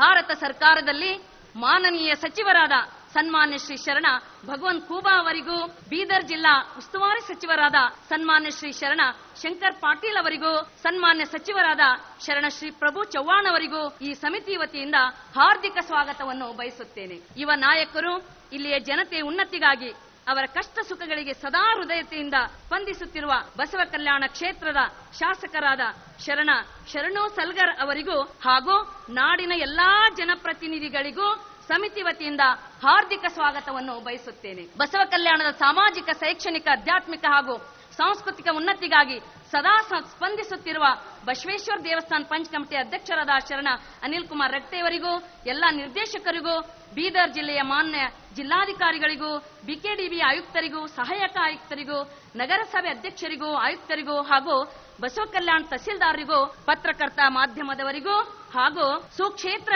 ಬಸವ ಕಲ್ಯಾಣದ ದರ್ಶನಾರ್ಥಿಗಳಾಗಿ ಕರ್ನಾಟಕ, ಆಂಧ್ರ, ಮಹಾರಾಷ್ಟ್ರದಿಂದ ಆಗಮಿಸಿದ ಎಲ್ಲಾ ಸದ್ಭಕ್ತರಿಗೂ ಸಮಿತಿ ವತಿಯಿಂದ ಹಾರ್ದಿಕವಾದ ಸ್ವಾಗತವನ್ನು ಬಯಸ್ತಾ ಇದ್ದೀನಿ. ಬಸವಣ್ಣನವರ ಒಂದು ವಚನದ ಆಶಯವಿದೆ. ಅದೇನೆಂದರೆ, ರಾಜಕೀಯ ಆಧಾರದ ಮೇಲೆ ನಿಂತ ರಾಜ್ಯಗಳು ಹಾಗೂ ರಾಜಧಾನಿಗಳು ಉಳಿವು ತಾತ್ಕಾಲಿಕವಾಗಿರುತ್ತವೆ, ಆದರೆ ಸಾಂಸ್ಕೃತಿಕ ಆಧಾರದ ಮೇಲೆ ಕಟ್ಟಿದ ರಾಜಧಾನಿಗಳು ಸಂಸ್ಕೃತಿ ಮತ್ತು ನಾಗರಿಕತೆಗಳ ಉಗಮದ ಕಾರಂಜಿಗಳಂತೆ ಚಿರಂತನವಾಗಿರುತ್ತವೆ. ಇಂದು ಯೋಗಾಯೋಗವಾಗಿದೆ. ಈರುವ ಬಸವರಾಜರು ಹಾಗೂ ಯಡಿಯೂರಪ್ಪನವರು ಈ ಶಕ್ತಿತ್ರಯಂಗಳು ಬಸವ ಕಲ್ಯಾಣದ ಕ್ರಾಂತಿಯ ಧರೆ ಮೇಲೆ ಬಂದಿದ್ದಾರೆ. ಕಲ್ಯಾಣ ಅಂದ್ರೆ ಸಾಮಾನ್ಯ ಅಲ್ರಿ. ವಿಜಯನಗರ ಸಾಮ್ರಾಜ್ಯದ ಸರ್ವಶ್ರೇಷ್ಠ ಮಹಾಮಂತ್ರಿ ಮತ್ತು ಕವಿ ಲಕ್ಕಣ್ಣ ದಂಡೇಶ ಈ ಕಲ್ಯಾಣದ ವಿಷಯದಲ್ಲಿ ಹೇಳ್ತಾರೆ, ಇಳಾತಳಕ್ಕೆ ಶುಭ ಕಲ್ಯಾಣ ಅಂದರೆ ಸಂಪೂರ್ಣ ಭೂಮಿಗೆ ಅಂದರೆ ಇಡೀ ಜಗತ್ತಿಗೆ ಶುಭವಾದದ್ದು ಯಾವುದಾದ್ರೂ ಒಂದು ಊರು ಇದ್ದರೆ ಅದು ಕಲ್ಯಾಣ ಅಂತ ಹೇಳ್ತಾ ಇದ್ದಾರೆ. ಎರಡನೇ ವಾಕ್ಯದಲ್ಲಿ ಅವ್ರು ಹೇಳ್ತಾರೆ, ಮನುಜ ಮಂಗಳದ ಕಲ್ಯಾಣ ಅಂದರೆ ಇಡೀ ಮಾನವ ಕುಲಕ್ಕೆ ಶುಭವನ್ನು ತಂದಂತ ಯಾವುದಾದರೂ ನಗರ ಇದ್ದರೆ ಅದು ಕಲ್ಯಾಣ ಅಂತ ಹೇಳ್ತಾ ಇದ್ದಾರೆ. ಇದು ಸಾಮಾನ್ಯರ ಮಾತಲ್ರಿ. ವಿಜಯನಗರ ಸಾಮ್ರಾಜ್ಯ ಅಂದರೆ ನಿಮಗೆ ಗೊತ್ತಿದೆ, 323 ವರ್ಷಗಳ ಕಾಲ ದಕ್ಷಿಣ ಭಾರತವನ್ನು, ಅಲ್ಲಿಯ ಸಂಸ್ಕೃತಿಯನ್ನು, ಮಠ ಮಂದಿರಗಳನ್ನು ವಿದೇಶಿ ಆಕ್ರಾಂತರ ವಿನಾಶಕಾರಿ ಆಕ್ರಮಣಗಳಿಂದ ತಡೆಹಿಡಿದು ಭಾರತೀಯ ಸಂಸ್ಕೃತಿ ಮತ್ತು ಇಲ್ಲಿಯ ನಾಗರಿಕತೆಯನ್ನು ರಕ್ಷಿಸಿದ ಶ್ರೇಯ. ಅಷ್ಟೇ ಅಲ್ಲ, ಇಡೀ ಜಗತ್ತಿನಲ್ಲಿ ರೋಮ್ಗಿಂತ ಶ್ರೇಷ್ಠ ರಾಜಧಾನಿ ಅಂದ್ರೆ ವಿಜಯನಗರ. ಇದರ ಶ್ರೇಷ್ಠ ಸೇನಾಪತಿ ಈ ಮಾತು ಹೇಳ್ತಾರೆ. ಮುಂದೆ ಹೇಳ್ತಾರೆ, ಭಕ್ತಿ ಸತಿಯ ವಿವಾಹ ಕಲ್ಯಾಣ ಅಂದರೆ ವಿವಾಹ ಪರಂಪರೆಗೆ ಕಲ್ಯಾಣ ಮಹೋತ್ಸವವೆಂದು ಕರೆಯುವುದು ಈ ಕಲ್ಯಾಣದಿಂದಲೇ ಪ್ರಾರಂಭವಾಗಿದೆ. ಎಷ್ಟು ಅಭಿಮಾನವಿತ್ತು ಲಕ್ಕಣ್ಣ ದಂಡೇಶನಿಗೆ ಅಂದರೆ ವಿಜಯನಗರಕ್ಕೆ ಅಭಿಮಾನದಿಂದ ವಿಜಯ ಕಲ್ಯಾಣಪುರವೆಂದು ಕರೆದಿದ್ದಾರೆ. ಇಂಥ ಶ್ರೇಷ್ಠ ಭೂಮಿ ಈ ಕಲ್ಯಾಣದರಿ. ಅಕ್ಕ ಮಹಾದೇವಿ ತಾಯಿಯವರು ಕಲ್ಯಾಣ ಕೈಲಾಸವೆಂಬ ನುಡಿ ಹಸನಾಯಿತು ಎಂದಿದ್ದಾರೆ. ಇಂಥ ಪವಿತ್ರ ಸಾಂಸ್ಕೃತಿಕ ನಗರ ಜಗತ್ತಿನಲ್ಲಿ ಮೆರೆದಂತ ಬಸವ ಕಲ್ಯಾಣ ಇನ್ನೇನು ಅಳಿದು ಹೋಗುತ್ತದೇನೋ ಎನ್ನುವ ಕಾಲ ಬಂದಿತ್ತು. ಆವಾಗ ನಾವೆಲ್ಲರೂ ಬೇಡಿಕೊಂಡೆವು, ಏನಂದ್ರೆ ಕರುಣಾಳು ಬಾ ಬೆಳಕೆ ಮುಸುಕಿದಿ ಮಬ್ಬಿನಲಿ ಕೈ ಹಿಡಿದು ನಡೆಸೆನ್ನನು, ಇರುಳು ಕತ್ತಲೆಯಾಗವಿ ಮನೆ ದೂರ ಕನಿಕರಿಸಿ ಕೈ ಹಿಡಿದು ನಡೆಸೆನ್ನನು, ಹೇಳಿ ನನ್ನಡಿ ಇಡಿಸು ಬಲುದೂರ ನೋಟವನು ಕೇಳಿ ನೊಡನೆಯೇ ಸಾಕು ನನಗೊಂದು ಹೆಜ್ಜೆ. ಈ ಕವಿತೆಯಲ್ಲಿ ಹೇಳಿದ ಆ ಒಂದು ಹೆಜ್ಜೆಗೆ ಕಾರಣಿಕ ಪುರುಷರಾಗಿ ನೀವೆಲ್ಲ ಬಂದಿದ್ದೀರಿ. ಬೆಳಕಿನೆಡೆಗೆ ಪ್ರಗತಿಯೆಡೆಗೆ ಹೋಗುವ ಒಂದು ಹೆಜ್ಜೆ ಇಡಿಸಲು ಇಂದು ನೀವೆಲ್ಲರೂ ಇಲ್ಲಿಗೆ ಬಂದಿದ್ದೀರಿ. ಇನ್ನು ಮುಂದೆ ಕಲ್ಯಾಣ ರಭಸದಿಂದ ಪ್ರಗತಿಯೆಡೆಗೆ ಧಾವಿಸುತ್ತದೆ. ಡಾಕ್ಟರ್ ಚನ್ನಬಸವ ಪಟ್ಟದೇವರ, ಪೂಜ್ಯ ಲಿಂಗಾನಂದ ಮಹಾಸ್ವಾಮಿಗಳ, ಮಾತೆ ಮಹಾದೇವರ ಪೂಜ್ಯರ ಒಂದು ತಪದ ಬಲ ಎಲ್ಲಿ ಹೇಗೆ ಹರಿದು ಬಂದಿದೆ ಅಂದ್ರೆ, ಮಲ ರೈತ ಗಂಗೆ ಧರೆಯಂಗದೊಳು ಸುಳಿದು ನಿರ್ಮಲತೆ ಮಾಡಿ ಬಂಧನವಳಿದು ಸೋಂಕಿದಡೆ ಮಳಲಾಗಿ ತೋರ್ಪಂತೆ ಅವರ ತಪದಿಂದ ಪರಿಶುದ್ಧವಾದ ಈ ಭೂಮಿಯಲ್ಲಿ ನಿಮ್ಮ ತ್ಯಾಗದ ಬೆವರು ಸುರಿದು ಕರ್ನಾಟಕದ ಸಾಂಸ್ಕೃತಿಕ ರಾಜಧಾನಿ ಬಸವ ಕಲ್ಯಾಣದ ಸೌರಭ ಜಗವೆಲ್ಲ ಹರಡುತ್ತದೆ ಎಂದು ನಮ್ಮೆಲ್ಲರ ನಂಬಿಕೆ ಇದೆ. 16ನೇ ಶತಮಾನದ ಸರ್ವಜ್ಞ ಕವಿ ಹೇಳ್ತಾನೆ, ಬಸವ ಪೀಠವು ಎದ್ದು ವಶದ ನಾಣ್ಯವು ಹುಟ್ಟಿ ಬಸವನಾ ಮುದ್ರೆ ಮೆರೆದಾವು ಧರೆಯವಗೆ ವಶವಾಗದಿರುವುದೇ ಸರ್ವಜ್ಞ. ಈ ಧರೆ ಬಸವಂಗೆ ವಶವಾಗುವ ಕಾಲ ಬಂದಿದೆ. ಯಾರಿಂದ ಎಷ್ಟೆಷ್ಟು ಸಾಧ್ಯವಾಗುತ್ತದೋ ಅಷ್ಟಷ್ಟು ಈ ಕಲ್ಯಾಣ ಸಾಂಸ್ಕೃತಿಕ ನಗರವಾಗಿ ಬೆಳೆಯಲು ಸಹಾಯ ಮಾಡಬೇಕು. ಬಸವ ಪೀಠದ ಮೇಲೆ ಉಪಸ್ಥಿತರಿದ್ದ ಎಲ್ಲಾ ಸನ್ನಿಧಿಗಳ ಪಾದಗಳಲ್ಲಿ, ನಾಯಕರಾದ ಕ್ರಿಯಾಮೂರ್ತಿಗಳಲ್ಲಿ ಈ ಕಲ್ಯಾಣದ ಅಭಿವೃದ್ಧಿಗಾಗಿ, ಇದರ ಪುನರುಜ್ಜೀವನಕ್ಕಾಗಿ ಭಾರತದ ಒಂದು ಶ್ರೇಷ್ಠ ತೀರ್ಥಕ್ಷೇತ್ರವಾಗಿ ಬೆಳೆಸಲು ಹಿಂದು ಮುಂದೆನ್ನದೆ ಸೇವೆ ಸಲ್ಲಿಸಬೇಕೆಂದು ಪ್ರಾರ್ಥಿಸುತ್ತಾ, ಮತ್ತೊಮ್ಮೆ ಬಾಗಿದ ತೆಲೆ ಮುಗಿದ ಕೈಯಿಂದ ವಿಮುಕ್ತ ಕ್ಷೇತ್ರ ಜಗತ್ತಿನ ಪ್ರಜಾತಂತ್ರದ ತಾಯಿ ನಾಡಿಗೆ ಆಗಮಿಸಿದ ನಿಮ್ಮೆಲ್ಲರನ್ನು ಪುನಃ ಬಸವ ಕಲ್ಯಾಣ ಕ್ಷೇತ್ರ ಸಮಿತಿ ವತಿಯಿಂದ ಹೃತ್ಪೂರ್ವಕ ಸ್ವಾಗತವನ್ನು ಬಯಸುತ್ತೇನೆ. ಶರಣು ಶರಣಾರ್ಥಿ. ವಿಕಾಸ ಅಕಾಡೆಮಿಯ ಸಂಯೋಜಕರಾದ ಬಸವರಾಜ್ ಪಾಟೀಲ್ ಸೇಡಂ ಅವರು ಬಸವ ಕಲ್ಯಾಣ ಕರ್ನಾಟಕ ಯಾತ್ರಾ ಪರ್ವದ ಆಶಯ ಮಾತುಗಳನ್ನು ಆಡಿದರು. ವೇದಿಕೆ ಮೇಲೆ ಆಸೀನರಾದ ಸರ್ವ ಪೂಜ್ಯರ ಪಾದಗಳಲ್ಲಿ ಕೋಟಿ ಕೋಟಿ ನಮನಗಳನ್ನು ಸಲ್ಲಿಸುತ್ತಾ, ರಾಜ್ಯದ ಮಾನ್ಯ ಮುಖ್ಯಮಂತ್ರಿಗಳೇ ಮತ್ತು ಮಾಜಿ ಮುಖ್ಯಮಂತ್ರಿಗಳೇ, ತಮ್ಮ ಅಂತರಾತ್ಮದಲ್ಲಿರ್ತಕ್ಕಂಥ ಪರಮಾತ್ಮನಿಗೆ ನಮನಗಳು. ನಾನು ನಿಜವಾಗಿ ಬಸವ ಕಲ್ಯಾಣಕ್ಕೆ ಬಂದದ್ದು ಯಡಿಯೂರಪ್ಪನವರ ಕೃಪೆಯಿಂದ ಅನುಭವ ಮಂಟಪ ಕಟ್ಟಲಿಕ್ಕೆ ಅಂತ ಹೇಳಿ. ಆದರೆ ಬಸವ ಕಲ್ಯಾಣ ಕಳೆದ ಒಂದು ವರ್ಷದಲ್ಲಿ ನಾನು 2 ತಿಂಗಳು ಈ ಊರಿಗೆ ಬಂದು ಹೋಗಿದ್ದೇನೆ. ಇಲ್ಲಿರುವ ಕ್ಷೇತ್ರಗಳು, ಇಲ್ಲಿರುವ ಒಂದೊಂದು ಜಾಗಗಳು ಇಷ್ಟೊಂದು ಚೆನ್ನಾಗಿದೆ. ನಾನು ಇಡೀ ಕನ್ನಡ ನಾಡನ್ನು ತಿರುಗಾಡಿ ನೋಡಿದ್ದೇನೆ. ಯಾವುದೇ ಒಬ್ಬ ಧಾರ್ಮಿಕ ಜಿಜ್ಞಾಸು, ಸಾಮಾಜಿಕ ಕಳಕಳಿಯ ಜಿಜ್ಞಾಸು ಯಾತ್ರೆಗೆ ಬರಬೇಕಾದರೆ ಕರ್ನಾಟಕದಲ್ಲಿ 3 ದಿನಗಳವರೆಗೆ ತಂಗಿ ದರ್ಶನ ಮಾಡತಕ್ಕಂತ ಸ್ಥಾನ ಎಲ್ಲಾದರೂ ಇದ್ರೆ ಅದು ಬಸವ ಕಲ್ಯಾಣ, ಬಸವ ಕಲ್ಯಾಣ, ಬಸವ ಕಲ್ಯಾಣ. ಆದರೆ ಈಗಿರುವ ಸ್ಥಿತಿ ನೋಡಿ ಮನಸ್ಸಿಗೆ ನೊಂದಿತ್ತು. ಸಮಗ್ರ ಕಲ್ಯಾಣ ಕರ್ನಾಟಕಕ್ಕಾಗಿ ಕಳೆದ 19 ವರ್ಷಗಳಿಂದ ಸರ್ಕಾರದ ಜೊತೆಗೆ ಸಂಘರ್ಷವೂ ಇಲ್ಲ ಅನ್ನುವ ತತ್ವದ ಮೇಲೆ ಇಲ್ಲಿಯವರೆಗೆ 220 ಕೋಟಿ ರೂಪಾಯಿಯ ಕೆಲಸವನ್ನು ಸೇಡಂದ ಕೊತ್ತಲ ಬಸವೇಶ್ವರ ಭಾರತೀಯ ಶಿಕ್ಷಣ ಸಮಿತಿ ಈ 19 ವರ್ಷಗಳಲ್ಲಿ ಕಾರ್ಯ ಮಾಡಿದೆ. ಈ ಪ್ರವಾಸದ ದೃಷ್ಟಿಯಿಂದ ಏನ್ ಮಾಡಬೇಕು ಅಂತ ಹೇಳಿ ತುಂಬಾ ನಮ್ಮ ಸಂಸ್ಥೆಯ ಗುರುಗಳಾದಂಥ ಪೂಜ್ಯ ಸದಾಶಿವ ಶ್ರೀಗಳ ಜೊತೆಗೆ ಚರ್ಚೆಯಾದ ನಂತರ ಅವರ ಒಪ್ಪಿಗೆಯ ಮೇರೆಗೆ ಈ ಕಾರ್ಯವನ್ನು ನಾವು ಕೈಗೊಂಡಿದ್ದೇವೆ. ಅಪಾರವಾದ ಸಂಬಂಧ ಮತ್ತು ಎಲ್ಲಕ್ಕಿಂತ ಮಿಗಿಲಾಗಿ ಪರಮ ಪೂಜ್ಯರಾಗಿರ್ತಕ್ಕಂಥ ಜ್ಞಾನ ಯೋಗಾಶ್ರಮದ ಸಿದ್ದೇಶ್ವರ ಸ್ವಾಮಿಗಳು ಭಾಲ್ಕಿಯಲ್ಲಿ ಪೂಜ್ಯ ಸಿದ್ದೇಶ್ವರ ಸ್ವಾಮಿಗಳ ಸನ್ನಿಧಿಯಲ್ಲಿ ಇಡೀ ಕನ್ನಡ ನಾಡಿನ ಶ್ರೇಷ್ಠ ಪೂಜ್ಯರ ಸಭೆ ನಡೆಯಿತು. ಅಲ್ಲಿ ಬಂದಂತಹ ಒಮ್ಮತದ ವಿಚಾರದಂತೆ ಮತ್ತೊಂದು ಸಭೆ ಬಸವ ಕಲ್ಯಾಣದಲ್ಲಿ ನಡೆಯಿತು. ಈ ಎರಡೂ ಸಭೆಗಳ ಆಶ್ರಯದಂತೆ ಇವತ್ತು ವಿಶ್ವ ಮಟ್ಟದ ಒಂದು ಬಸವ ಕಲ್ಯಾಣ ಕ್ಷೇತ್ರ ಸಮಿತಿ ಅಂತ ರಚನೆಯಾಗಿದೆ. ಇದರಲ್ಲಿ ಕನ್ನಡ ನಾಡಿನ ಅನೇಕ ಶ್ರೇಷ್ಠ ಶಿಕ್ಷಣ ಸಂಸ್ಥೆಗಳು, ಶ್ರೇಷ್ಠ ಪೂಜ್ಯರು, ಒಳ್ಳೆಯ ಪ್ರಕಾಶನ ಇರ್ತಕ್ಕಂಥ ಶರಣ ಸಾಹಿತ್ಯಕ್ಕೆ ಮುಡುಪಾಗಿರ್ತಕ್ಕಂಥ ಶರಣ ಸಾಹಿತ್ಯ ಪರಿಷತ್ ಆಗಿರಬಹುದು, ಬಸವ ಸಮಿತಿ ಆಗಿರಬಹುದು, ಅಂಥ ಎಲ್ಲರನ್ನು ಒಳಗೊಂಡು ಜಗತ್ತಿನ 5 ದೇಶದ ಪ್ರತಿನಿಧಿಗಳನ್ನು ಸೇರಿಕೊಂಡು ಸುಮಾರು 60 ಜನರ ಕಮಿಟಿಯನ್ನು ಮಾಡಲಾಗಿದೆ. ಅದರ ಅಧೀನದಲ್ಲಿ ಕಾರ್ಯಾನ್ವಯ ಮಾಡಲಿಕ್ಕೆ ಪರಮ ಪೂಜ್ಯ ಭಾಲ್ಕಿ ಶ್ರೀಗಳು, ಹಾರ್ಕೂಡ್ ಶ್ರೀಗಳ ಸನ್ನಿಧಿಯಲ್ಲಿ ಒಂದು 10 ಜನರ ಸಮಿತಿ ಇದೆ. ಅದರ ಅಧೀನದಲ್ಲಿಯೇ ಈ ಕಾರ್ಯಕ್ರಮ ನಡೀತಾ ಇದೆ. ನಮ್ಮ ಮನಸ್ಸಿನ ಆಸೆ ಒಂದಿದೆ, ಅದೇನೆಂದರೆ ಬರುವ 5 ವರ್ಷದೊಳಗಾಗಿ ಬಸವ ಕಲ್ಯಾಣಕ್ಕೆ ಎವರೇಜ್ ಪ್ರತಿ ನಿತ್ಯ 5,000 ಜನಸಂಖ್ಯೆಯಂತೆ ಬಸವ ಕಲ್ಯಾಣಕ್ಕೆ 5 ವರ್ಷದಲ್ಲಿ ಬರಲಿಕ್ಕೆ ಪ್ರಾರಂಭ ಆಗಬೇಕು. ಇದು ನಮ್ಮ ಗುರಿ ಇದೆ. ಅದಕ್ಕಾಗಿ ಕನ್ನಡ ನಾಡಿನ ಅನೇಕ ಪೂಜ್ಯರ ಜೊತೆಗೆ ಮಾತನಾಡಿದ್ದೇನೆ. ಸುಮಾರು 10 ಜನ ಪೂಜ್ಯರು, ಅದರಲ್ಲಿ ಸುತ್ತೂರಿನ ಶ್ರೀಗಳಿದ್ದಾರೆ, ಚಿತ್ರದುರ್ಗದ ಶ್ರೀಗಳಿದ್ದಾರೆ, ಅನೇಕ ಪೂಜ್ಯರು. ಅವರೆಲ್ಲರೂ 5 ದಿವಸ 10 ದಿವಸ ಪ್ರತಿ ವರ್ಷ ಬಸವ ಕಲ್ಯಾಣದಲ್ಲಿ ವಾಸ ಮಾಡಲಿಕ್ಕೆ ಒಪ್ಪಿಗೆ ಕೊಟ್ಟಿದ್ದಾರೆ. ಮತ್ತು ಅನೇಕ ಪೂಜ್ಯರು ಬಸವ ಕಲ್ಯಾಣಕ್ಕೆ ಪಾದಯಾತ್ರೆ ಮಾಡಲಿಕ್ಕೆ ಬಿಜ್ಜನಹಳ್ಳಿಯಿಂದ, ಬಸವನ ಬಾಗೇವಾಡಿಯಿಂದ, ಬಿಜಾಪುರದಿಂದ, ಕೂಡಲ ಸಂಗಮದಿಂದ ಎಲ್ಲೆಲ್ಲಿ ಶರಣರ ಕ್ಷೇತ್ರಗಳಿವೆ ಅಲ್ಲಿಂದ ಕನಿಷ್ಠ ವರ್ಷಕ್ಕೆ 50 ತಂಡಗಳು ಪಾದಯಾತ್ರೆಗೆ ಬರಲಿಕ್ಕೆ ಒಪ್ಪಿದ್ದಾರೆ. ಅದರ ಜೊತೆಯಲ್ಲಿ ವರ್ಷ 3 ರೀತಿಯ ಇಲ್ಲಿ ಸಮ್ಮೇಳನಗಳು ನಾವು ಮಾಡ್ತೇವೆ. ಜೊತೆಗೆ ಈಗಾಗಲೇ ಬಸವನ ಕಲ್ಯಾಣದಲ್ಲಿ ನಡೀತಕ್ಕಂಥ ಪರಮ ಪೂಜ್ಯ ಮೊಟ್ಟ ಮೊದಲನೇದ್ದು ಬಸವೇಶ್ವರ ದೇವಸ್ಥಾನದ ಜಾತ್ರೆ, ಅದು ಅತಿ ಎತ್ತರಕ್ಕೆ ಒಯ್ಯಲಿಕ್ಕೆ ಪ್ರಯತ್ನ ಮಾಡ್ತೇವೆ. ಅದೇ ರೀತಿ ಶರಣ ಕಮ್ಮಟ ಅನುಭವ ಮಂಟಪದ ಪೂಜ್ಯ ಗುರುಗಳಾದ ಭಾಲ್ಕಿಯವರ ಆ ಕಾರ್ಯಕ್ರಮಕ್ಕೂ ಒತ್ತು ನೀಡಿ ಅದು ಒಂದು ರಾಷ್ಟ್ರ ಮಟ್ಟದ ಕಾರ್ಯಕ್ರಮ ಮಾಡಲಿಕ್ಕೆ ಪ್ರಯತ್ನ ಮಾಡ್ತಾ ಇದ್ದೇವೆ. ಅನೇಕರ ಸಹಯೋಗವನ್ನು ತೆಗೆದುಕೊಂಡು ಮಾತೆ ಮಹಾದೇವಿಯವರ ಏನು ಕಲ್ಯಾಣ ಪರ್ವ ಕಾರ್ಯಕ್ರಮ ನಡೀತದೆ ಅದಕ್ಕೆ ಇನ್ನೂ ವಿಸ್ತೃತ ರೂಪ ನೀಡಬೇಕು ಅಂತ ನಮ್ಮ ಆಸೆ ಇದೆ. ಹೀಗ ಅನೇಕ ಆಶೆಗಳು. ಇದರಲ್ಲಿ 2 ಭಾಗ ಇದೆ. ಒಂದು ವಿಚಾರ ಕ್ರಾಂತಿ, ಇನ್ನೊಂದು ಜನ ಬರುವಂತೆ ಮಾಡುವುದು. ವಿಚಾರ ಕ್ರಾಂತಿ ದೃಷ್ಟಿಯಿಂದ ಕನಿಷ್ಠ 5 ಕೋಟಿ ರೂಪಾಯಿಯ ಶರಣರ ಸಾಹಿತ್ಯವನ್ನು ಮಾರಾಟ ಮಾಡಬೇಕು. ಕನಿಷ್ಠ 1 ಲಕ್ಷ ಮನೆಗಳಲ್ಲಿ ಶರಣರ ಗ್ರಂಥಗಳ ಪಠನ ನಡೀಬೇಕು. ಇದು 5 ವರ್ಷದಲ್ಲಿ ನಮ್ಮ ಗುರಿಯಾಗಿದೆ. ಇದೇ ರೀತಿ 5 ವರ್ಷದ ನಂತರ ನಡೆಯುವ ಕಾರ್ಯಕ್ರಮದಲ್ಲಿ 3 ದಿನಗಳ ಕಾಲ ನಡೆಯುವ ಆ ಕಾರ್ಯಕ್ರಮಕ್ಕೆ 5 ಲಕ್ಷ ಜನ ಸಾಕ್ಷಿಯಾಗಿ ಇವತ್ತು ಮಾನ್ಯ ಮುಖ್ಯಮಂತ್ರಿಗಳಿಂದ ಏನು ಕಾರ್ಯಕ್ರಮ ಅನಾವರಣ ಆಗುತ್ತೆ ಅದು ಸಮಾಜದ ಬಲದಿಂದ ಅಕ್ಷರಶಃ ಜಾರಿಗೆ ತಂದಿದ್ದನ್ನು 5 ವರ್ಷದ ನಂತರ ಇದಕ್ಕಿಂತಲೂ ಬಹುದೊಡ್ಡ ಭವ್ಯವಾದ ಕಾರ್ಯಕ್ರಮದ ಮುಖಾಂತರ ಮಾಡಿ ತೋರಿಸಲಿಕ್ಕೆ ನಮ್ಮ ಕಲ್ಯಾಣ ಕರ್ನಾಟಕದ ಎಲ್ಲ ಬಂಧುಗಳು ಟೊಂಕ ಕಟ್ಟಿ ನಿಂತಿದ್ದಾರೆ. ಒಂದು ಆನಂದದ ಸಂಗತಿ ನಿಮಗೆ ಹೇಳಲಿಕ್ಕೆ ಇಚ್ಛೆ ಪಡ್ತೇನೆ. 70 ವರ್ಷಗಳಿಂದ ಕಣ್ಣೀರಿನ ಕಥೆಯಾಗಿರ್ತಕ್ಕಂಥ ಪರುಸುಕಟ್ಟೆ ನಡೆದಂತಹ ಮಾತುಕತೆಯ ಹಿನ್ನೆಲೆಯಲ್ಲಿ ಮುಸ್ಲಿಂ ಬಾಂಧವರು 52 ಮನೆಗಳನ್ನು ಬಿಡಲಿಕ್ಕೆ ಒಪ್ಪಿದ್ದಾರೆ. ಇದರ ಮಧ್ಯಸ್ಥಿಕೆಯೇ ಅರವಿಂದ್ ಜತ್ತಿಯವರು ಸಹ ಬಹುದೊಡ್ಡ ಯೋಗದಾನವನ್ನು ನೀಡಿದ್ದಾರೆ. ಜಿಲ್ಲಾ ಅಧಿಕಾರಿಗಳು ಸಹ ನೀಡಿದ್ದಾರೆ.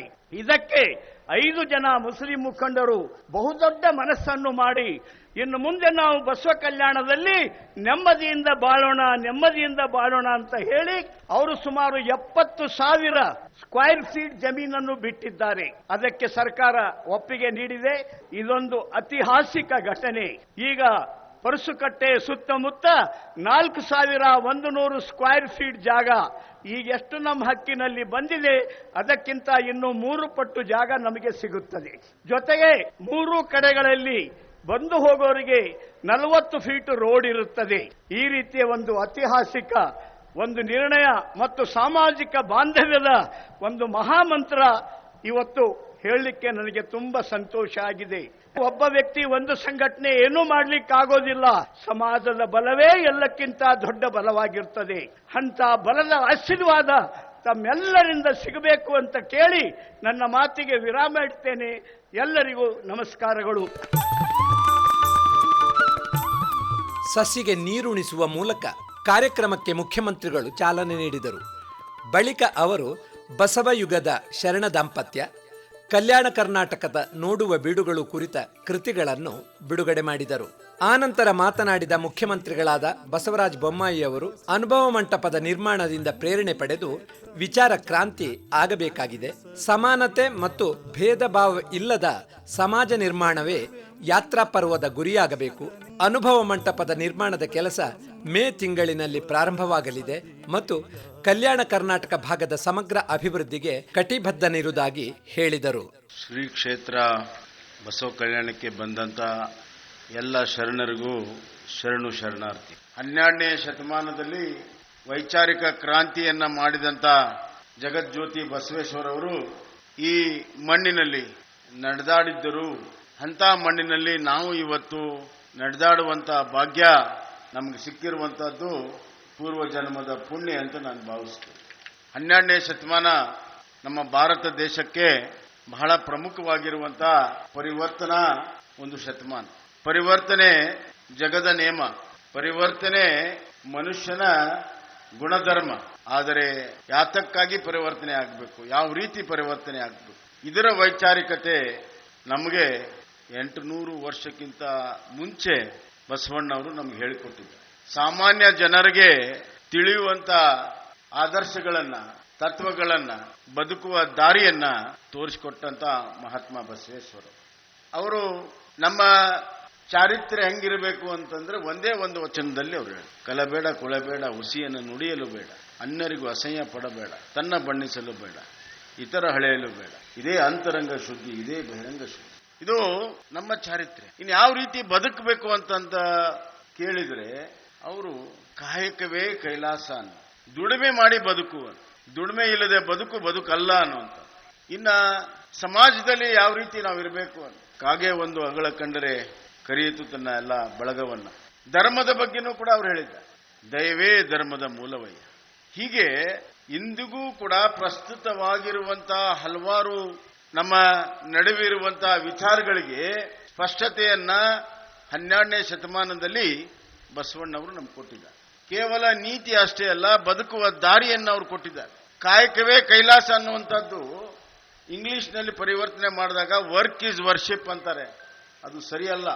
ಅದರ ಅರ್ಥ ಏನು ಅಂತಂದ್ರೆ ಕಾಯಕ ಪೂಜೆ ಅಂತ. ಬಸವಣ್ಣವರು ಒಂದು ಹೆಜ್ಜೆ ಮುಂದೆ ಹೋಗಿ ಹೇಳಿದ್ದಾರೆ, ಕಾಯಕವೇ ಕೈಲಾಸ ಅಂತಂದ್ರೆ ವರ್ಕ್ ಈಸ್ ಹೆವೆನ್. ಅಂದ್ರೆ ನೀ ಕಾಯಕ ಮಾಡಿದ್ರೆ ಮತ್ತೆ ಪೂಜೆ ಮಾಡುವಂತ ಅವಶ್ಯಕತೆನೇ ಇಲ್ಲ, ನಿನಗೆ ಸ್ವರ್ಗ ಸಿಗ್ತದೆ. ಅದೇ ನಿನ್ನ ಪೂಜೆ, ಅದೇ ನಿನ್ನ ಸ್ವರ್ಗ. ಎಷ್ಟು ಅದ್ಭುತವಾದಂತಹ ವಿಚಾರ. ನಾವೆಲ್ಲರೂ ಚಿಂತನೆ ಮಾಡಬೇಕಾಗಿರುವಂತ ಒಂದು ವಿಚಾರ, ವಿಶೇಷವಾಗಿ ಬಸವಣ್ಣನ ನಾವೆಲ್ಲರೂ ಅನುಸರಿಸುವಂತವ್ರು.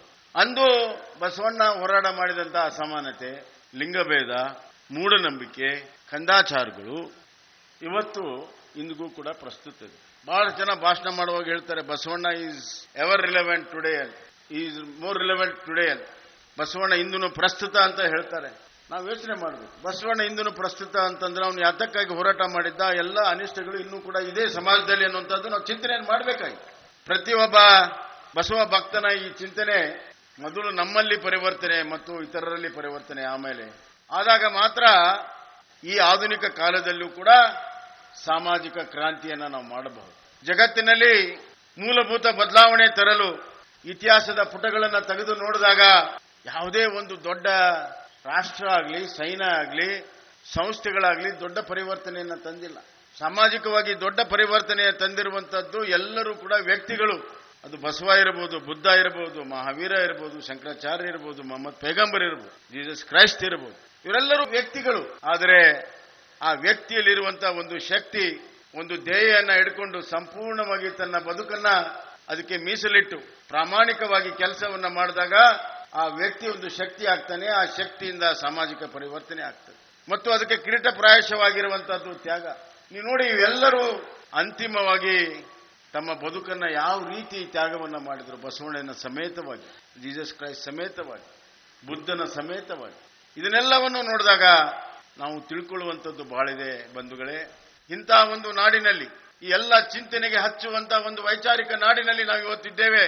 ಅನುಭವ ಮಂಟಪವನ್ನ ಕಟ್ಟುವ ಮುಖಾಂತರ ನಮ್ಮ ಹಿರಿಯರಾದಂತ ಸನ್ಮಾನ್ಯ ಶ್ರೀ BS ಯಡಿಯೂರಪ್ಪ ಸಾಹೇಬರು ಈ ಅನುಭವ ಮಂಟಪ ಆಗಲೇಬೇಕು ಅನ್ನುವಂತ ಹಠವನ್ನ ತೊಟ್ಟು ಸುಮಾರು 2 ವರ್ಷದ ಹಿಂದೆನೆ ಬಜೆಟ್ನಲ್ಲಿ ಅದಕ್ಕೆ ದುಡ್ಡನ್ನ ಇಟ್ಟು 500 ಕೋಟಿಯ ಈ ಯೋಜನೆಗೆ ಮಂಜೂರಾತಿಯನ್ನ ಕೊಟ್ಟು ಹಣವನ್ನ ಕೂಡ ಬಿಡುಗಡೆ ಮಾಡಿದ್ದಾರೆ. ಇವತ್ತೇನಾದ್ರೂ ಈ ಅನುಭವ ಮಂಟಪ ತಲೆ ಎತ್ತಿದ್ರೆ, ಅನುಭವ ಮಂಟಪ ನಿರ್ಮಾಣ ಆಗ್ತಿದ್ರೆ ಅದಕ್ಕೆ ಸನ್ಮಾನ್ಯ BS ಯಡಿಯೂರಪ್ಪ ಸಾಹೇಬರ ಒಂದು ಕಮಿಟ್ಮೆಂಟ್, ಆ ಬದ್ಧತೆಯ ಕಾರಣ ಅನ್ನುವಂತ ಮಾತನ್ನ ನಾನು ಹೇಳಕ್ಕೆ ಇಚ್ಛೆ ಪಡ್ತೇನೆ. ಅವ್ರಿಗೆ ಗೊತ್ತಿದೆ ಈ ನಾಡಿನಲ್ಲಿ ಮತ್ತೊಮ್ಮೆ ಪರಿವರ್ತನೆ ಆಗಬೇಕಾದರೆ ಇಂಥದ್ದು ಒಂದು ಆಗಲೇಬೇಕು. ನಮ್ಮ ಪ್ರಧಾನಮಂತ್ರಿ ನರೇಂದ್ರ ಮೋದಿಜಿಯವರು ತಮ್ಮ ವೈಚಾರಿಕವಾದಂತ ಭಾಷಣದಲ್ಲಿ ಹೇಳಿದರು, ಪಾರ್ಲಿಮೆಂಟ್ನಲ್ಲಿ ನಿಂತು ಹೇಳಿದರು, ದೇಶದ ಮೊದಲನೆಯ ಸಂಸದು ಪಾರ್ಲಿಮೆಂಟು ಅದು ಕರ್ನಾಟಕದಲ್ಲಿರುವಂತಹ ಬಸವ ಕಲ್ಯಾಣದಲ್ಲಿರುವಂತಹ ಅನುಭವ ಮಂಟಪ ಅನ್ನುವಂತಹ ಮಾತನ್ನ ಪ್ರಧಾನಮಂತ್ರಿ ನರೇಂದ್ರ ಮೋದಿಜಿಯವರು ಹೇಳಿದರು.